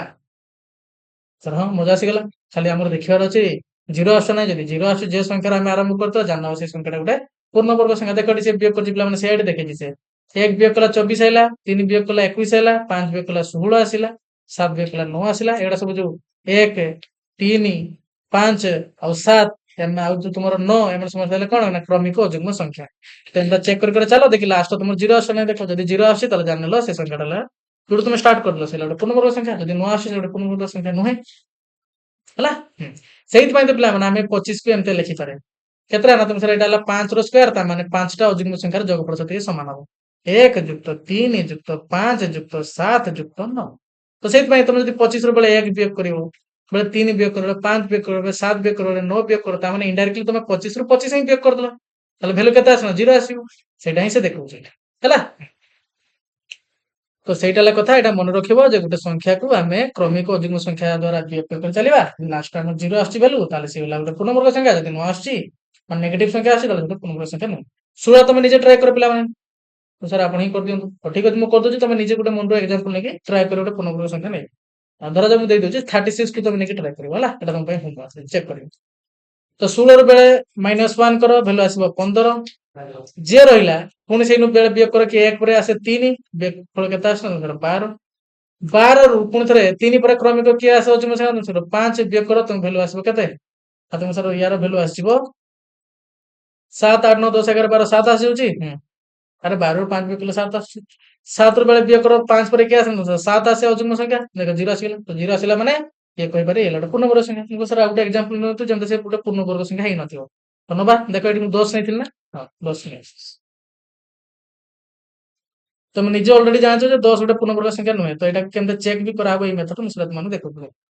10 रु बेले 1 वियोग कर तुम सर 9 9 पर 1 पर के आसे ना तुम सर 3 आसे अजुग्म संख्या भितर ताले 3 वियोग कला आइला 6 6 पर अजुग्म माने 6 पाखर काहा वियोग कर तुम सर 3 पर जे अजुग्म संख्या आसे के तुम सर 5 वियोग करो 5 आसे केते तुम सर 1 1 पर 1 रु वियोग करे वर्तमान 5 पर अजुग्म संख्या के आसे ना तुम सर आसे 7 यार वैल्यू देख आसे -2 देखो 0 आसला कि तुम सर ना तुम सर किंतु 0 न आसले भी कोन आसला ना इडी नेगेटिव रे वैल्यू आसीगला आ जदी नेगेटिव रे आसीगला वैल्यू 0 पर 0 प्लस नुहे कि माइनस नुहे जानो कि नहीं हां तो जदी नेगेटिव रे वैल्यू आसीला तले जानबो जे संख्याटा तुमे जहार चेक करूछो से गुटे पूर्ण वर्ग संख्या नुहे मुंडो रे पसिला कि नहीं को एमते एग्जांपल अछि हमें आगु क्वेश्चन करिवा तुमर एक्सरसाइज रे क्लियर हे गेलो तो काल के जदी एमते के तुमको क्रमिक वियोग प्रक्रिया हिसाब रे चेक करा पई कोहे तो तुम एमती बेले एक सहित बेले 3 सहित बेले 5 सहित एमती क्रमिक अजुग्म संख्या चेक करिवो जदि तुमे एमती किछि गोटे जागा पाइगलो जोथिरे तुम देखिलो तार वियोगफल 0 आछी नले तार वैल्यू नेगेटिव रे आछी ताले तुमे सेठी कन्फर्म हेजिबो एटा की प्रकार संख्या केमती ना जदि 0 आछी ताले सेला गोटे पूर्णवर्ग संख्या जदि नेगेटिव आछी ताले सेला गोटे पूर्णवर्ग संख्या नुहे हला एबे देखो आ गोटे कांसेप्ट एटा भलसे बुझियो पिला माने मने पका मु तुमन को पूर्व वीडियो गोटे ट्रिक सिखेइतली जदि कोनसी गोटे संख्या रे 1 पर 5 थाए दुई अंक विशिष्ट संख्या तुम तार वर्ग केमते बाहर कर पारे जेमते 15 स्क्वायर कोइतला एटी 5 एक कर अछि ताको दुई थर गुण 5 गुणन 5 बर्तमान एटी 1 अछि 1 पर हमर संख्या रे के आसे ना तुम सर 2 आसे 1 संग 2 गुण तो 1 दुने 2 आसला 5 5 25 आसला तो यार टोटल स्क्वायर केते आइबो 225 तो जो माने जाने पे चाहू से डिटेल्स रे बुझाई जाके चेक करनु हला तो सपोज मने करा जाऊ तुमे चाहूचो 36 रो स्क्वायर बाहर करिवा पाए एटी कोन सब लेखा छै मडी कहि दे धर तुमे चाहूचो 36 रो स्क्वायर केते बाहर करिवा पाए तुमको सर गुटे मेथड छै हमें 36 को 36 रे गुण दवा तो बढिया कथा गुण किता हमें गुटे नुवा प्रकार सिखिबा गोटे नुवा पैटर्न सिखिबा बुझला कथा हां तुमको सर 36 रो तो हमें जाने तो हमें 35 रो स्क्वायर केते हमें जाने छै केन को ना तुम को सर ट्रिक पके देले 5 5 25 3 गुणन संख्या पर 3 पर क्या आसे ना तुम सर 4 आसे तो 4 3 12 ये ला 25 तले यार स्क्वायर आसीबो 1225 जदि के ट्रिक न जानि परछो ताले बेसी किछि चिंता करनी खाली जानियो जे 35 रे 35 गुणले वैल्यू आसीबो 1225 जदि ट्रिक जानिया पय चाहू ताले या पूरा वीडियो निहाते हमरो देखो हला हां तो सर हमें 36 रो स्क्वायर केते जानिबे तो सर हो किंतु हमें जानि जे 35 रो स्क्वायर केते तो सर 1225 भल से मार्क करो पिला माने 35 परे आसे तुमरो 36 बोले 35 रो स्क्वायर तापर आइबो 36 रो स्क्वायर तो भल से मार्क करो 35 रो स्क्वायर जति भी वैल्यू आछे एटा का सहित समान हबो ना तुम सर एबे ही हमें पढ़ी के आसिले यार आधार केते छै ना 35 ता तुम जान लो एटा ला हमरो आरंभ रु यार माने हला आरंभ रु 35 टी अजुग्म संख्यार येला जोगफल क्लियर हला यार माने 35 रो स्क्वायर माने येला आरंभ रु 35 टा अजुग्म संख्यार जोगफल सहित येला समान तुम सर 35 टा जोगफल एंते अजुग्म संख्या लेखि कि जोग कले एटा ही वैल्यू आसीबो हां एटा ही हम बुझी के वर्तमान तुम यारी हेल्प नहीं कि ना यार स्क्वायर बाहर कर दी पड़िबो केमते निजे को ना तुमको सर 80 35 टा अजुग्म संख्या जोगै छै हमें जान लेले 35 रो स्क्वायर माने 35 टा स्टार्टिंग रो 35 टा अजुग्म संख्या जोगै छै तापर आसीबो 36 रो स्क्वायर ता माने तुम निजे मते को इहा अपेक्षा ये कोन हेतु ना तुमको सर एठी खाली गुटे जिंस एड हेतिबो 36 नंबर जे अजुग्म संख्या आइबो क्रमिक अजुग्म संख्या से खाली एठी जोग हेजिबो 35 रो जति कि माने तार स्क्वायर अछि सेने जोग कर दो हमें तने सार वैल्यू आजिबो 36 रो स्क्वायर बुझि पालो आउथरे भलसे सुन आउथरे भलसे सुन मोटी कोन कहछि कोन मु कहली ना 35 रो स्क्वायर हमें जानि छे 1225 35 रो स्क्वायर माने हला आरंभ रु 35 टा अजुग्म संख्यार जोगफल सेमति का जदि 36 रो जदि हमको के स्क्वायर पचारे 36 रो हमको के जदि स्क्वायर पचारे ताले हमें जानि पाले जे 35 रो स्क्वायर माने हला 35 टा अजुग्म संख्यार जोगफल क्रमिक संख्यार जोगफल सेमति जदि हमको के 36 रो स्क्वायर के पचारे ता माने तुमे जान नबो आरंभ रु 36 टा क्रमिक अजुग्म संख्यार जोगफल तो ऑलरेडी 35 टा रो जोगफल केते तुमे एटी जानिछो जेंतो देखो मु कहबी तुमको 1 जुक्त 3 जुक्त 5 एटा 3 टा अजुग्म संख्यार जोगफल केते ना तुम सरनो काल के धरा जे मु तुमको कहबी 4 टा अजुग्म संख्यार जोगफल केते तुमे पुनी थरा आउथरे एतिकी को जोग करके लिखिबो कि पिला माने एटा लिखिबाटा टाइम वेस्ट कि नुहे तो सर हां 1 जुक्त 3 जुक्त 5 जुक्त तापर आइबो केते न सर 9 सॉरी 5 पर क्या सर 7 तो एतिकी जो लिखिबाटा टाइम वेस्ट कि नुहे तुम सर ऑलरेडी हमें यार वैल्यू केते जानि छै केते न सर 9 जुक्त 7 देन आसीबो ऑलरेडी 16 देला हमर आसीबो 16 बुझेला कि नै को सेमते देखो जदि तमे एटी 35 रो स्क्वायर बाहर करे पई चाहूचो यार माने हला इटा भल से बुझो मोर केनते लिखुची देखो जदि कि एटी तुम कहूची 35 रो स्क्वायर यार माने हमें देखले 1 जुक्त 3 जुक्त 5 जुक्त 7 जुक्त 9 जुक्त एमते केते बाटे जाई जीवो ना तुम कहू सर 35 टी पद 35 टी पद माने जण जानला जे एमति का अजुग्म संख्या हमें कोन कोन जो 1 नंबर पद 2 नंबर पद 3 नंबर पद केते बाटे जाई जीवा 35 तम पद तार समष्टि जाहे भी आइबो सेम जदि तुम पचारबी 36 रो स्क्वायर माने कोन ताले तुमे कोन कहबो ना या माने हला 36 टा अजुग्म संख्या जो 1 जुक्त 3 जुक्त 5 जुक्त 7 जुक्त 9 जुक्त चलला केते जाय ना तुमको सर 35 टी पद रो जोगफल जुक्त 36 तम ଅଯୁଗ୍ମ ସଂଖ୍ୟାର ପଦ। ଏହା କି ନୁହେଁ କହିଲା ତୁମ ସାର୍? ହଁ, ୟା ମାନେ ହେଲା 36ଟା ଅଯୁଗ୍ମ ସଂଖ୍ୟାର ଯୋଗଫଳ। କିନ୍ତୁ ୟାକୁ ମୁଁ ଟିକେ ଚେଞ୍ଜ କରିକି ଲେଖିଦେଲି। ଦେଖ ନା ତୁମକୁ ସାର୍ 35ଟା ପଦର ଅଯୁଗ୍ମ ସଂଖ୍ୟାର କ୍ରମିକ ଅଯୁଗ୍ମ ସଂଖ୍ୟାର ଯୋଗଫଳ ଯୁକ୍ତ 36ତମ ପଦ ଯିଏ ହେଇଥିବ ତାର ଯୋଗଫଳ। ହଁ ନା ନାଇଁ କୁହ ତୁମ ସାର୍? ହଁ। ତାହେଲେ ନିଜେ ଦେଖ ଏହାର ଏଉଠୁ ଏତିକିର ଯୋଗଫଳ କେତେ ତମେ ଅଲରେଡି ଜାଣିଛ। କେତେ ନା ତୁମ ସାର୍? ଆମେ 35ର ସ୍କୋୟାର ଜାଣିଛେ। 35ର ସ୍କୋୟାର ଏବେ ହିଁ ଆମେ ଦେଖିକି ଆସିଲେ 1225। ତାହେଲେ ତମେ ଜାଣିନେଲ ଯେ ଏହାର ଭ୍ୟାଲୁ ହେଇଗଲା 1225। କୋଉଠୁ? ଏଉଠୁ ଏତିକି ଯାଏ। ଏଉଠୁ ଏତିକି ଯାଏର ଯୋଗଫଳ କେତେ ତମେ ଜାଣିନେଲ। କେତେ ନା ତୁମ ସାର୍? 1225। କ୍ଲିୟର ହେଲା? ହଉ। ଖାଲି ତୁମକୁ ଜାଣିବାର ଅଛି ଏଇ 36ତମ ଅଯୁଗ୍ମ ସଂଖ୍ୟାର ଭ୍ୟାଲୁଟା କେତେ। ଏଇ ଭ୍ୟାଲୁଟା ତମେ ଯଦି ଜାଣିନବ ଏଇଥିରେ ତାକୁ ଯୋଗ କରିଦବ, ତାହେଲେ ଜଣା ପଡିଯିବ 36ର ବର୍ଗ କେତେ। ବୁଝିଲା କି ନାହିଁ? ତ ବର୍ତ୍ତମାନ କଥା ହେଲା ଆମେ ଜାଣିବା କେମିତି 36ତମ ଅଯୁଗ୍ମ ସଂଖ୍ୟାଟା କିଏ। ଏଇଟା ହେଲା ଏଠି ଜାଣିବାର କନସେପ୍ଟ। କଣ କହିଲି ବୁଝିପାରିଲ କି ନାଇଁ? ଏଇ 36ତମ ଅଯୁଗ୍ମ ସଂଖ୍ୟାଟି କିଏ ହବ ସେଇଟା ଆମେ କେମିତି ଜାଣିବା। କାଲିକି ମୁଁ ତୁମକୁ ପଚାରିଦେବି ବାକି କାଲି ଦରକାର ପଡିଗଲା ଯେ ହଉଛି 56ତମ ଅଯୁଗ୍ମ ସଂଖ୍ୟା କିଏ, ମାନେ ସେ କ୍ରମରେ 56ତମ ଅଯୁଗ୍ମ ସଂଖ୍ୟାଟା କିଏ ହବ। କାଲି ଦରକାର ପଡିଗଲା 50 ନମ୍ବର ବାଲା କ୍ରମିକ ଅନୁସାରେ ଯଦି 50ତମ ଅଯୁଗ୍ମ ସଂଖ୍ୟାଟା କିଏ, ତୁମେ କେମିତି କହିବ? ତ ତା ପାଇଁ ଗୋଟେ ଫର୍ମୁଲା ଅଛି ପିଲାମାନେ, ସେଇଟା ବର୍ତ୍ତମାନ ଆମେ ଦେଖିବା। କଣ କହିଲେ ବୁଝିପାରିଲ କି ନାଇଁ କୁହ? ସେଇଟା ଯଦି ଆମେ ଜାଣିଯିବା ତାହେଲେ ଆମେ 36ର ବର୍ଗ କେତେ ଆରାମସେ କହିଦେଇ ପାରିବା। ଭଲସେ ମାର୍କ କରି ପିଲାମାନେ ମୁଁ ସେଇଟା କହିବି ଲେଖୁଛି। ଦେଖ ଫର୍ମୁଲା ମାନେ ଢେର ପ୍ରକାର ଅଛି, କିନ୍ତୁ ମୁଁ ତୁମକୁ ଗୋଟେ ପ୍ରକାର କହିବି ଯେମିତି ତୁମକୁ ଇଜି ହବ ଆଉ ତମେ ଆରାମସେ ବାହାର କରିଦେଇ ପାରିବ। ତମେ ବେଶୀ ୟା ଭିତରେ ଚିନ୍ତା କରିବ ନାହିଁ। ତ ମନେ ରଖ ପିଲାମାନେ, ଆରମ୍ଭରୁ ଠିକ ଅଛି, ଆରମ୍ଭରୁ ଯଦି ତୁମକୁ କିଏ ପଚାରେ n ତମ ଅଯୁଗ୍ମ ସଂଖ୍ୟା, ମାନେ ଯେମିତି 2 number, 3 number, 4 number, 5 number, 10 number ବାଲା ଅଯୁଗ୍ମ ସଂଖ୍ୟା କିଏ କ୍ରମିକ ଅନୁସାରେ ଯେମିତି ଲେଖା ହେଇଛି 1, ତାପରେ ହେଲା 3, ତାପରେ ହେଲା 5, ତାପରେ ହେଲା 7। ଏଇ ଯେ 7 ରେ କେତେ ନମ୍ବର ବାଲା ଅଯୁଗ୍ମ ସଂଖ୍ୟା? ତୁମ 1, 2, 3, 4 ହେଲା 4 ନମ୍ବର ବାଲା ଅଯୁଗ୍ମ ସଂଖ୍ୟା। ସେଟା ତୁମକୁ କିଏ 10 ନମ୍ବର ବାଲା, 15 ନମ୍ବର, 20 ନମ୍ବର, ଯେମିତି ଏଠି ଦରକାର ପଡିଲା 36 ନମ୍ବର। ତ ଆମେ ସପୋଜ ମନେ କରାଯାଉ ଜେନେରାଲ ନେଲେ n ତମ ପଦ ବାଲା ଅଯୁଗ୍ମ ସଂଖ୍ୟାର ଭ୍ୟାଲୁ, ସଂଖ୍ୟାର ମୂଲ୍ୟ କିଏ ଯଦି ତୁମକୁ ପଚାରେ, ତାହେଲେ ଏହାର ଭ୍ୟାଲୁ ବାହାର କରିବା ପାଇଁ ଗୋଟେ ଫର୍ମୁଲା ଅଛି ଯାହାର ନାଁ ହେଲା 2n ମାଇନସ 1। यार ଆଉ ଗୋଟେ ଫର୍ମୁଲା ଅଛି ଅଯୁଗ୍ମ ସଂଖ୍ୟା ପାଇଁ ପିଲାମାନେ। ଅଯୁଗ୍ମ ସଂଖ୍ୟା ଯୋଉ ଆମେ କହୁନେ ଅଡ୍ ନମ୍ବର, ତାକୁ ଆମେ ଦିଟା ଫର୍ମୁଲା ଗୋଟେ ରିପ୍ରେଜେଣ୍ଟ କରେ। ଗୋଟେ ହେଲା 2n ମାଇନସ 1 ଆଉ ଗୋଟେ ହେଲା 2n ପ୍ଲସ 1। କିନ୍ତୁ ଏଠି ଆମେ n ର ଭ୍ୟାଲୁ ଷ୍ଟାର୍ଟ କରିବା 1 ପାଖରୁ, ଏଠି ଆମେ n ର ଭ୍ୟାଲୁ ଷ୍ଟାର୍ଟ କରିବା 0 ପାଖରୁ। ତ ଏଇଟା ଆମର ବର୍ତ୍ତମାନ ୟୁଜ ନାହିଁ, ଏଇଟାକୁ ଆମେ ୟୁଜ କରିବା। ତ ସେଥିପାଇଁ ମୁଁ କଣ କହିଲି ନା ବେଶୀ ଚିନ୍ତା କରିବନି, ଯୋଉ ଫର୍ମୁଲା ତୁମକୁ କୁହାହବ ସେଟା ତୁମ ପାଇଁ ୟୁଜଫୁଲ, ତମେ ଏଇଟାକୁ ନେଇକି ଚାଲିବ।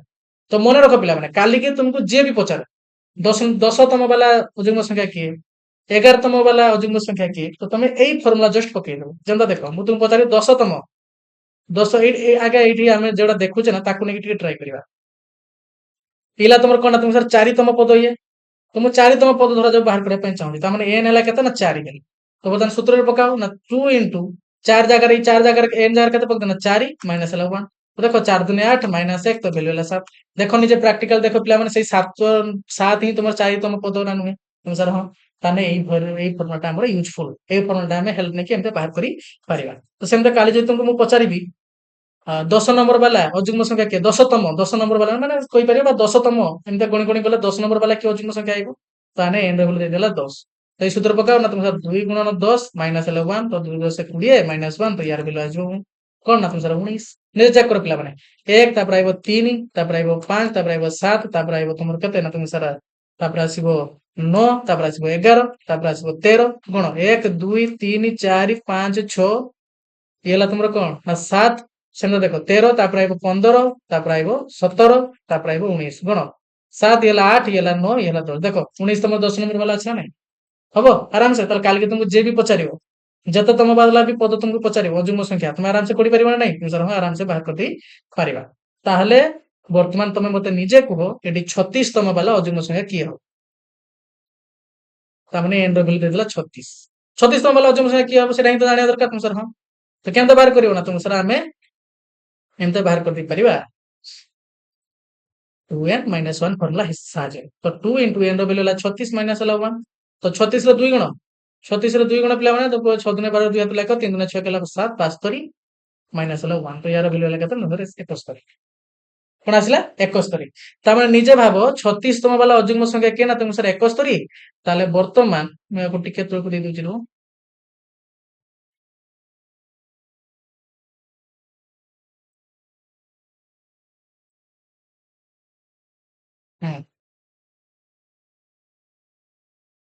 ତାହେଲେ यार भैल्यू केते आसला ना तुमको से यार भैल्यू आसला 71 ताहले वर्तमान जदि मु तुमको पचारिबी 36 रो स्क्वायर जोटा हम कहितले कोन ना आरंभरू कोन आरंभरू तमर 35 टी अयुग्म संख्यार जोगफल मु लिखि दउची जोगफल ठीक अछि जोगफल युक्त 36 तम अयुग्म संख्या पद अयुग्म संख्या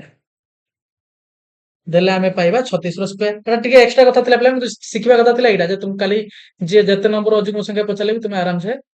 बाहर कर देकी कहि देई परिबो तो निजे देखो तुम सारे 35 टा अयुग्म संख्यार जोगफल तो आमे ऑलरेडी जाके देखि के आसले एला 35 रो स्क्वायर जो तो यार भेलो 71 एला 35 रो स्क्वायर आमे जानि जे ट्रिक बाटे सूत्र मन रखछेटा 1225 जो तो 71 बर्तन दिटा को जोग कर दियो 5 1 6 7 8 9 ये गला तुम केते न तुम सारे 1296 36 रो स्क्वायर पिला माने तुम कहि परिबो 1296 जानि पालो केमतिका तो एइटा आमे एइटा सिखा पई थिला पिला माने जे हमकु जततम पद पचारले भी आमे एई सूत्र पकेकी बाहर कर देई परिबा बर्तमान देखो थियोरी आकार कोन लिखा है ମୁଁ तुमको बुझेଇ दଉଛି प्रश्नरू धरा जाओ हमको किए पचाला 36 रो स्क्वायर निर्णय करो किंतु आमे जाने जे 35 रो स्क्वायर ला 1225 कि हमको से देई भी देला जे 35 स्क्वायर 1225 ताले बर्तमान 36 रो स्क्वायर बाहर करो तो प्रश्नरू आमे जानिछु 1225 होची प्रथम 35 टी अजुग्म संख्यार जोगफल जरा हम तुमको बुझेइली ताले 36 रो मूल्य जाने पई हमको 1225 रे 36 तम अजुग्म संख्या को जोग करा पई पड़ियो काना 35 टार जोगफल ऑलरेडी आमे जानिछे ताले 36 तम अजुग्म पद किए ताको जोग करियो वर्तमान क्वेश्चन हला से 36 तम पद हबो कि तुम 36 तम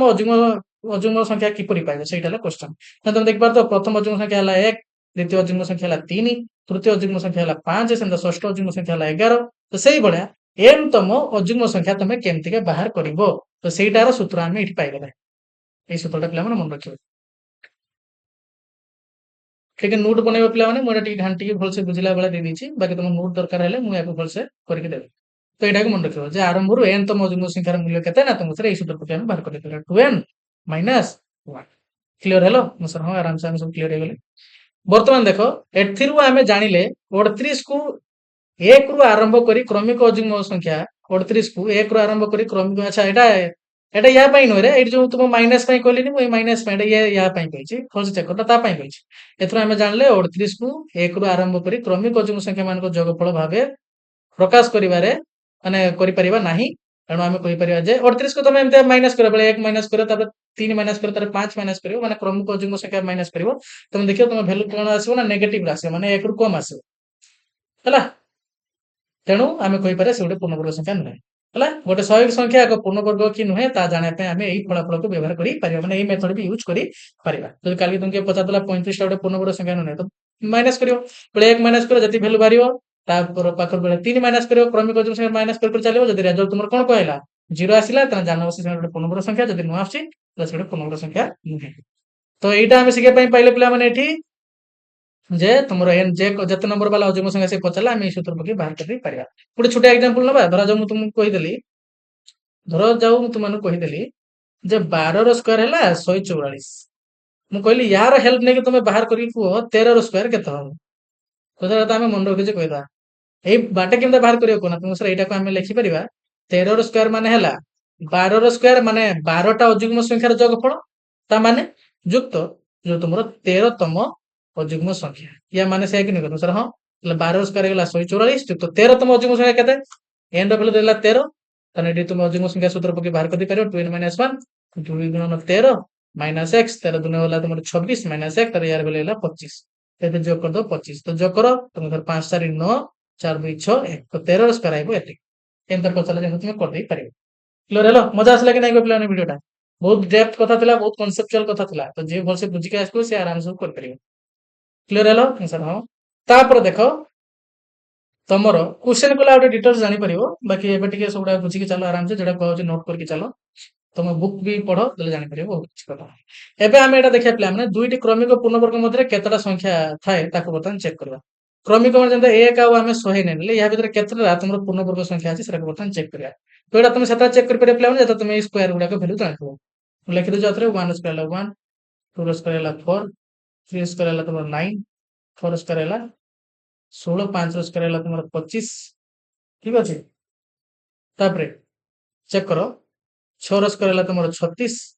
7 रो स्क्वायर है तुम 49 और टिके मुख नहीं नौ 8 रो स्क्वायर है तुम 64 9 रो स्क्वायर है तुम कौन ना तुम सर 81 10 रो स्क्वायर है तुम 100 सेमती का 11 रो स्क्वायर है तुम 121 12 रो स्क्वायर है 144 13 रो स्क्वायर है 169 14 रो स्क्वायर है 100 सॉरी 196 15 स्क्वायर है तुम 225 16 स्क्वायर है तुम 256 17 स्क्वायर है तुम 299 18 स्क्वायर है तुम 324 19 स्क्वायर है तुम 361 20 स्क्वायर है तुम कौन 400 ये 900 जानी ना तो माने 30 स्क्वायर जानी जा 21 स्क्वायर है तुम 441 22 स्क्वायर है तुम लिखि दूची 22 स्क्वायर है तुम 484 23 स्क्वायर है तुम 529 24 स्क्वायर है तुम 576 25 स्क्वायर है तुम 625 26 स्क्वायर है तुम 676 27 स्क्वायर है तुम 729 28 स्क्वायर है तुम एटा 28 है भलसे लिखि दूची 28 स्क्वायर है तुम 784 29 स्क्वायर है तुम 841 30 रहेगा तुम 900 तो जमता देखो तुमको कहली पे तुम निजे चाहिए मन रखिए आराम से बाहर कर पारे डेली सकाଳେ जमता कहला पूर्व वीडियो रे 2टा लेखा 3टा लेखा डेली मन रखिए आराम से तो बर्तमान देख ये क्वेश्चन कौन पचारला दुईटा क्रमिक पूर्णवर्ग संख्या भितर केतरा अछि जमता ये तुम 1 और 100 तो निजे कह मत 1 और 100 भितर केतरा पूर्णवर्ग संख्या अछि केंदा चेक करिवो ना देखिवो केतरा ता भितर अछि एंता जे स्क्वायर मन रखियो तार आराम से वैल्यू बाहर कर दबो देखो 1 हेउची एठी प्लान 100 ହେଲା ଏଠି ତ ଏମାନଙ୍କ ଭିତରେ କେତେଟା ପୂର୍ଣ୍ଣବର୍ଗ ସଂଖ୍ୟା ଅଛି ଭିତରେ ପଚାରିଛି ପିଲାମାନେ ତାକୁ ନେଇକି ନୁହଁ କଣ 1 2 3 4 5 6 7 8 ତ ତୁମେ କେତେଟା କହିପାରିବ ନା ତୁମେ 8ଟା କହିଥିବ ଏବେ ଚେକ୍ କର 101 ରୁ 200 ଭିତରେ 101 ତା ମାନେ 100 ରୁ ଅଧିକା ହେଇଥିବ 101 ମାନେ କଣ ତୁମକୁ 100 ରୁ ଅଧିକା ତା ମାନେ यार ଅଧିକା ହେଇଥିବ ତମେ ୟାକୁ ନବାର ନାହିଁ ୟାଠୁ ବଡ ବାଲା ନବା ଆଉ ତୁମର କଣ 200 जान जाइए पिला माने तो 200 माने कौन 200 जमता बड़ ही नथिबो देखो ए जो 15 स्क्वायर अछि 200 रो अधिक आइगला ए 200 रो अधिक आइगला तल तारी भितरे हम नबा तल ता भितरे की कहछन सर 121 144 169 हला 196 ता माने से तुमको एमता पचारिबो जे 101 रु 200 भितरे केतरा पूर्ण वर्ग संख्या अछि ना तुम सर एतरा अछि केतरा रे 1 2 3 4टा अछि जानि पाले कि नै हां एमता क्वेश्चन पचरा तुम बाहर कर दे परिबो 300 रु 400 भितरे 500 रु 600 भितरे केतरा अछि जेमता एडी क्वेश्चन करियो तुमको किछि क्वेश्चन हम तो पय छाड़ देबे तुम निजे बाहर करियो देखो 201 रु बर्तमान 300 माने 200 रु बड़ हेतिबो 300 रु कम हेतिबो की अछंती को ना तुम सर गुठे ला ये 200 रु बड़ ये भी 200 रु बड़ ये भी 200 रु बड़ किंतु 300 रु सान हवा दरकार किंतु भल से मार्क करो ये जे अछि ना ये हला तुम 300 रु बड़ ता माने याक नबार नाही कोन पाय ना ये 300 रु बड़ हे जे हमर 300 रु सान दरकार आ 200 रु बड़ दरकार ताले की केना सर ये आइबो ताले केतरा आइबो सर तीनटा हे जो तापर चेक कर 301 रु 400 301 रु 400 301 माने 300 रु बड़ हेतिबो ताने का नबा सर याकु नबा किंतु कोन हेतिबो 400 रु सान हेतिबो अरे देखो एटी कोन क्वेश्चन जे देखो मध्य रे तो मध्य रे माने तुमको जदि जदि हम पचारिबी 1 2 3 जब तुम पचारिबी 1 और 4 मध्य रे केतरा संख्या तुम ए दीटा कहियो नुई केटी चारटा कहियो बुझला कथा तो सेम देखो एटी का भितर तुमर 301 रु 400 तो 301 रु 400 भितर तुम जदि नबो तुमको सर ए दीटा ही आसीबो गोटा ला ये आ गोटा ला ये तले केतरा मिला सर दुईटा मिला लिखि दबो एटी दुईटा तापर देखो 401 रु 500 401 रु जे तुमे 500 भितर जीवो 401 ता माने कोन ना तुमको सर 400 रु बड़ हेतिबो 500 रु सान हेतिबो से जहा पजाजी ता अनुसार जीवो 400 रु 400 कोन लखे 401 रु 500 ना तर 400 रु बड़ हेतिबो 500 रु सान हेतिबो के केना तुम सर गुटी ये हबो आ डी हबो किंतु याको जतरा हमें देखियो ये 500 रु बड़ हे देखो 529 तले याको नबा नै केतरा तुम सर दीटा केंदा तुम गणी के बाहर कर परिबो कि नै को तो एटा तुम पय होमवर्क रहिला पिला माने आ जति की रहिला यार होमवर्क तुम निजे कमेंट रे जणाइबो जे 501 रु 600 भितर केतरा 601 रु 700 भितर केतरा माने प्रति 100 गैप भितर से चेक करूची केतरा पूर्णवर्ग संख्या अछि तो एटा तुम निजे चेक करि कहि परिबो किछि मन रखे दरकार नै पिला माने तुम जे स्क्वायर मन रखछो आराम से तुम बाहर कर दी परिबो बुझला कथा तो से पय बर्तमान जदि मु तुमको गुटे क्वेश्चन पचारिबी एमता गुटे क्वेश्चन पचार दली ଦେଖ 1000 ରୁ ସାନ ବାଲା ଢେର ଗୁଡାକ ପୂର୍ଣ୍ଣବର୍ଗ ସଂଖ୍ୟା ଅଛି। ଯଦି ମୁଁ ତୁମକୁ ପଚାରିବି 1000 ରୁ ସାନ ବାଲା ସବୁଠାରୁ ବା 1000 ରୁ କ୍ଷୁଦ୍ରତର ସବୁଠାରୁ ବୃହତ୍ତମ ପୂର୍ଣ୍ଣବର୍ଗ ସଂଖ୍ୟା କେତେ? ମାନେ 1000 ରୁ ସାନ। ଏଟା ତମର ଗୋଟେ ବୁକ୍ ରେ କ୍ୱେଶ୍ଚନ ଅଛି, ତମେ ନିଜେ ଚେକ୍ କରିବ। 1000 ରୁ ସାନ ପୁଣି ସବୁଠାରୁ ବଡ ଯଦି ଆମେ ଦେଖିବା ପୂର୍ଣ୍ଣବର୍ଗ ସଂଖ୍ୟା କିଏ ଆସିବ? ତୁମେ କହିବ ସାର୍ ତାହେଲେ ଆମକୁ ଏମିତି ଚେକ୍ କରିବା ପାଇଁ ପଡିବ ଯେ 1000 ରୁ ସାନ ହେଇଥିବ। ତୁମେ କହିବ ସାର୍ ଏଇଟା ହବ କି? ଭଲସେ ଚେକ୍ କର, ଆଗକୁ ଟିକେ ଯାଅ ଦେଲେ ଜାଣିପାରିବ। 31 ର ସ୍କୋୟାର ପିଲାମାନେ 961। 32 ର ସ୍କୋୟାର ହେଇଗଲା ନା ତୁମକୁ ସାର୍ 1024। ତାହେଲେ ଦେଖ ଇଏ ହେଇଗଲା ତୁମର 1000 ରୁ ଅଧିକା, ତାହେଲେ 1000 ରୁ ସାନ ବାଲା କିଏ ଅଛନ୍ତି? ଧର ଇଏ। ତାହେଲେ ତୁମେ କହିପାରିବ ଯଦି କ୍ୱେଶ୍ଚନ ଏମିତି କିଏ ପଚାରେ 1000 ରୁ କ୍ଷୁଦ୍ରତର ସବୁଠାରୁ ବୃହତ୍ତମ ପୂର୍ଣ୍ଣବର୍ଗ ସଂଖ୍ୟା କିଏ? ନା ତୁମେ ସାର୍ 961। ପୂର୍ଣ୍ଣବର୍ଗ ସଂଖ୍ୟା ପଚାରିଛି, ପୂର୍ଣ୍ଣ ମାନେ ସଂଖ୍ୟା କାହାର ବର୍ଗ ପଚାରିନି, ପୂର୍ଣ୍ଣବର୍ଗ ସଂଖ୍ୟା କେତେ ପଚାରିଲେ କେତେ? ନା ତୁମେ 961। ସେଇଟା ଗୋଟେ ଆନ୍ସର ହେଲା। ତ ଏତିକି ଥିଲା କଥା ପିଲାମାନେ, ସବୁଗୁଡାକ ଡିଟେଲ୍ସରେ ଆମେ ବଢିଆ ସେ ବୁଝିଲେ। କିଛି ଯଦି ଡାଉଟ୍ ବାହାରେ ତାହେଲେ ନିହାତି ଭାବରେ କମେଣ୍ଟରେ ଜଣେଇବ। ଯଦି ନ ବୁଝିପାରିଲ ପିଲାମାନେ ଭିଡ଼ିଓଟା ଆଉ ଥରେ ରିପିଟ୍ ଦେଖିବ, କାହିଁକି କଥା ଟିକେ ଅଧିକା ଅଛି। ତ ସମସ୍ତେ ଭଲସେ ପଢାପଢି କରିବ। ଦେଖା ହବ ନେକ୍ସଟ ଭିଡ଼ିଓରେ। Thank you.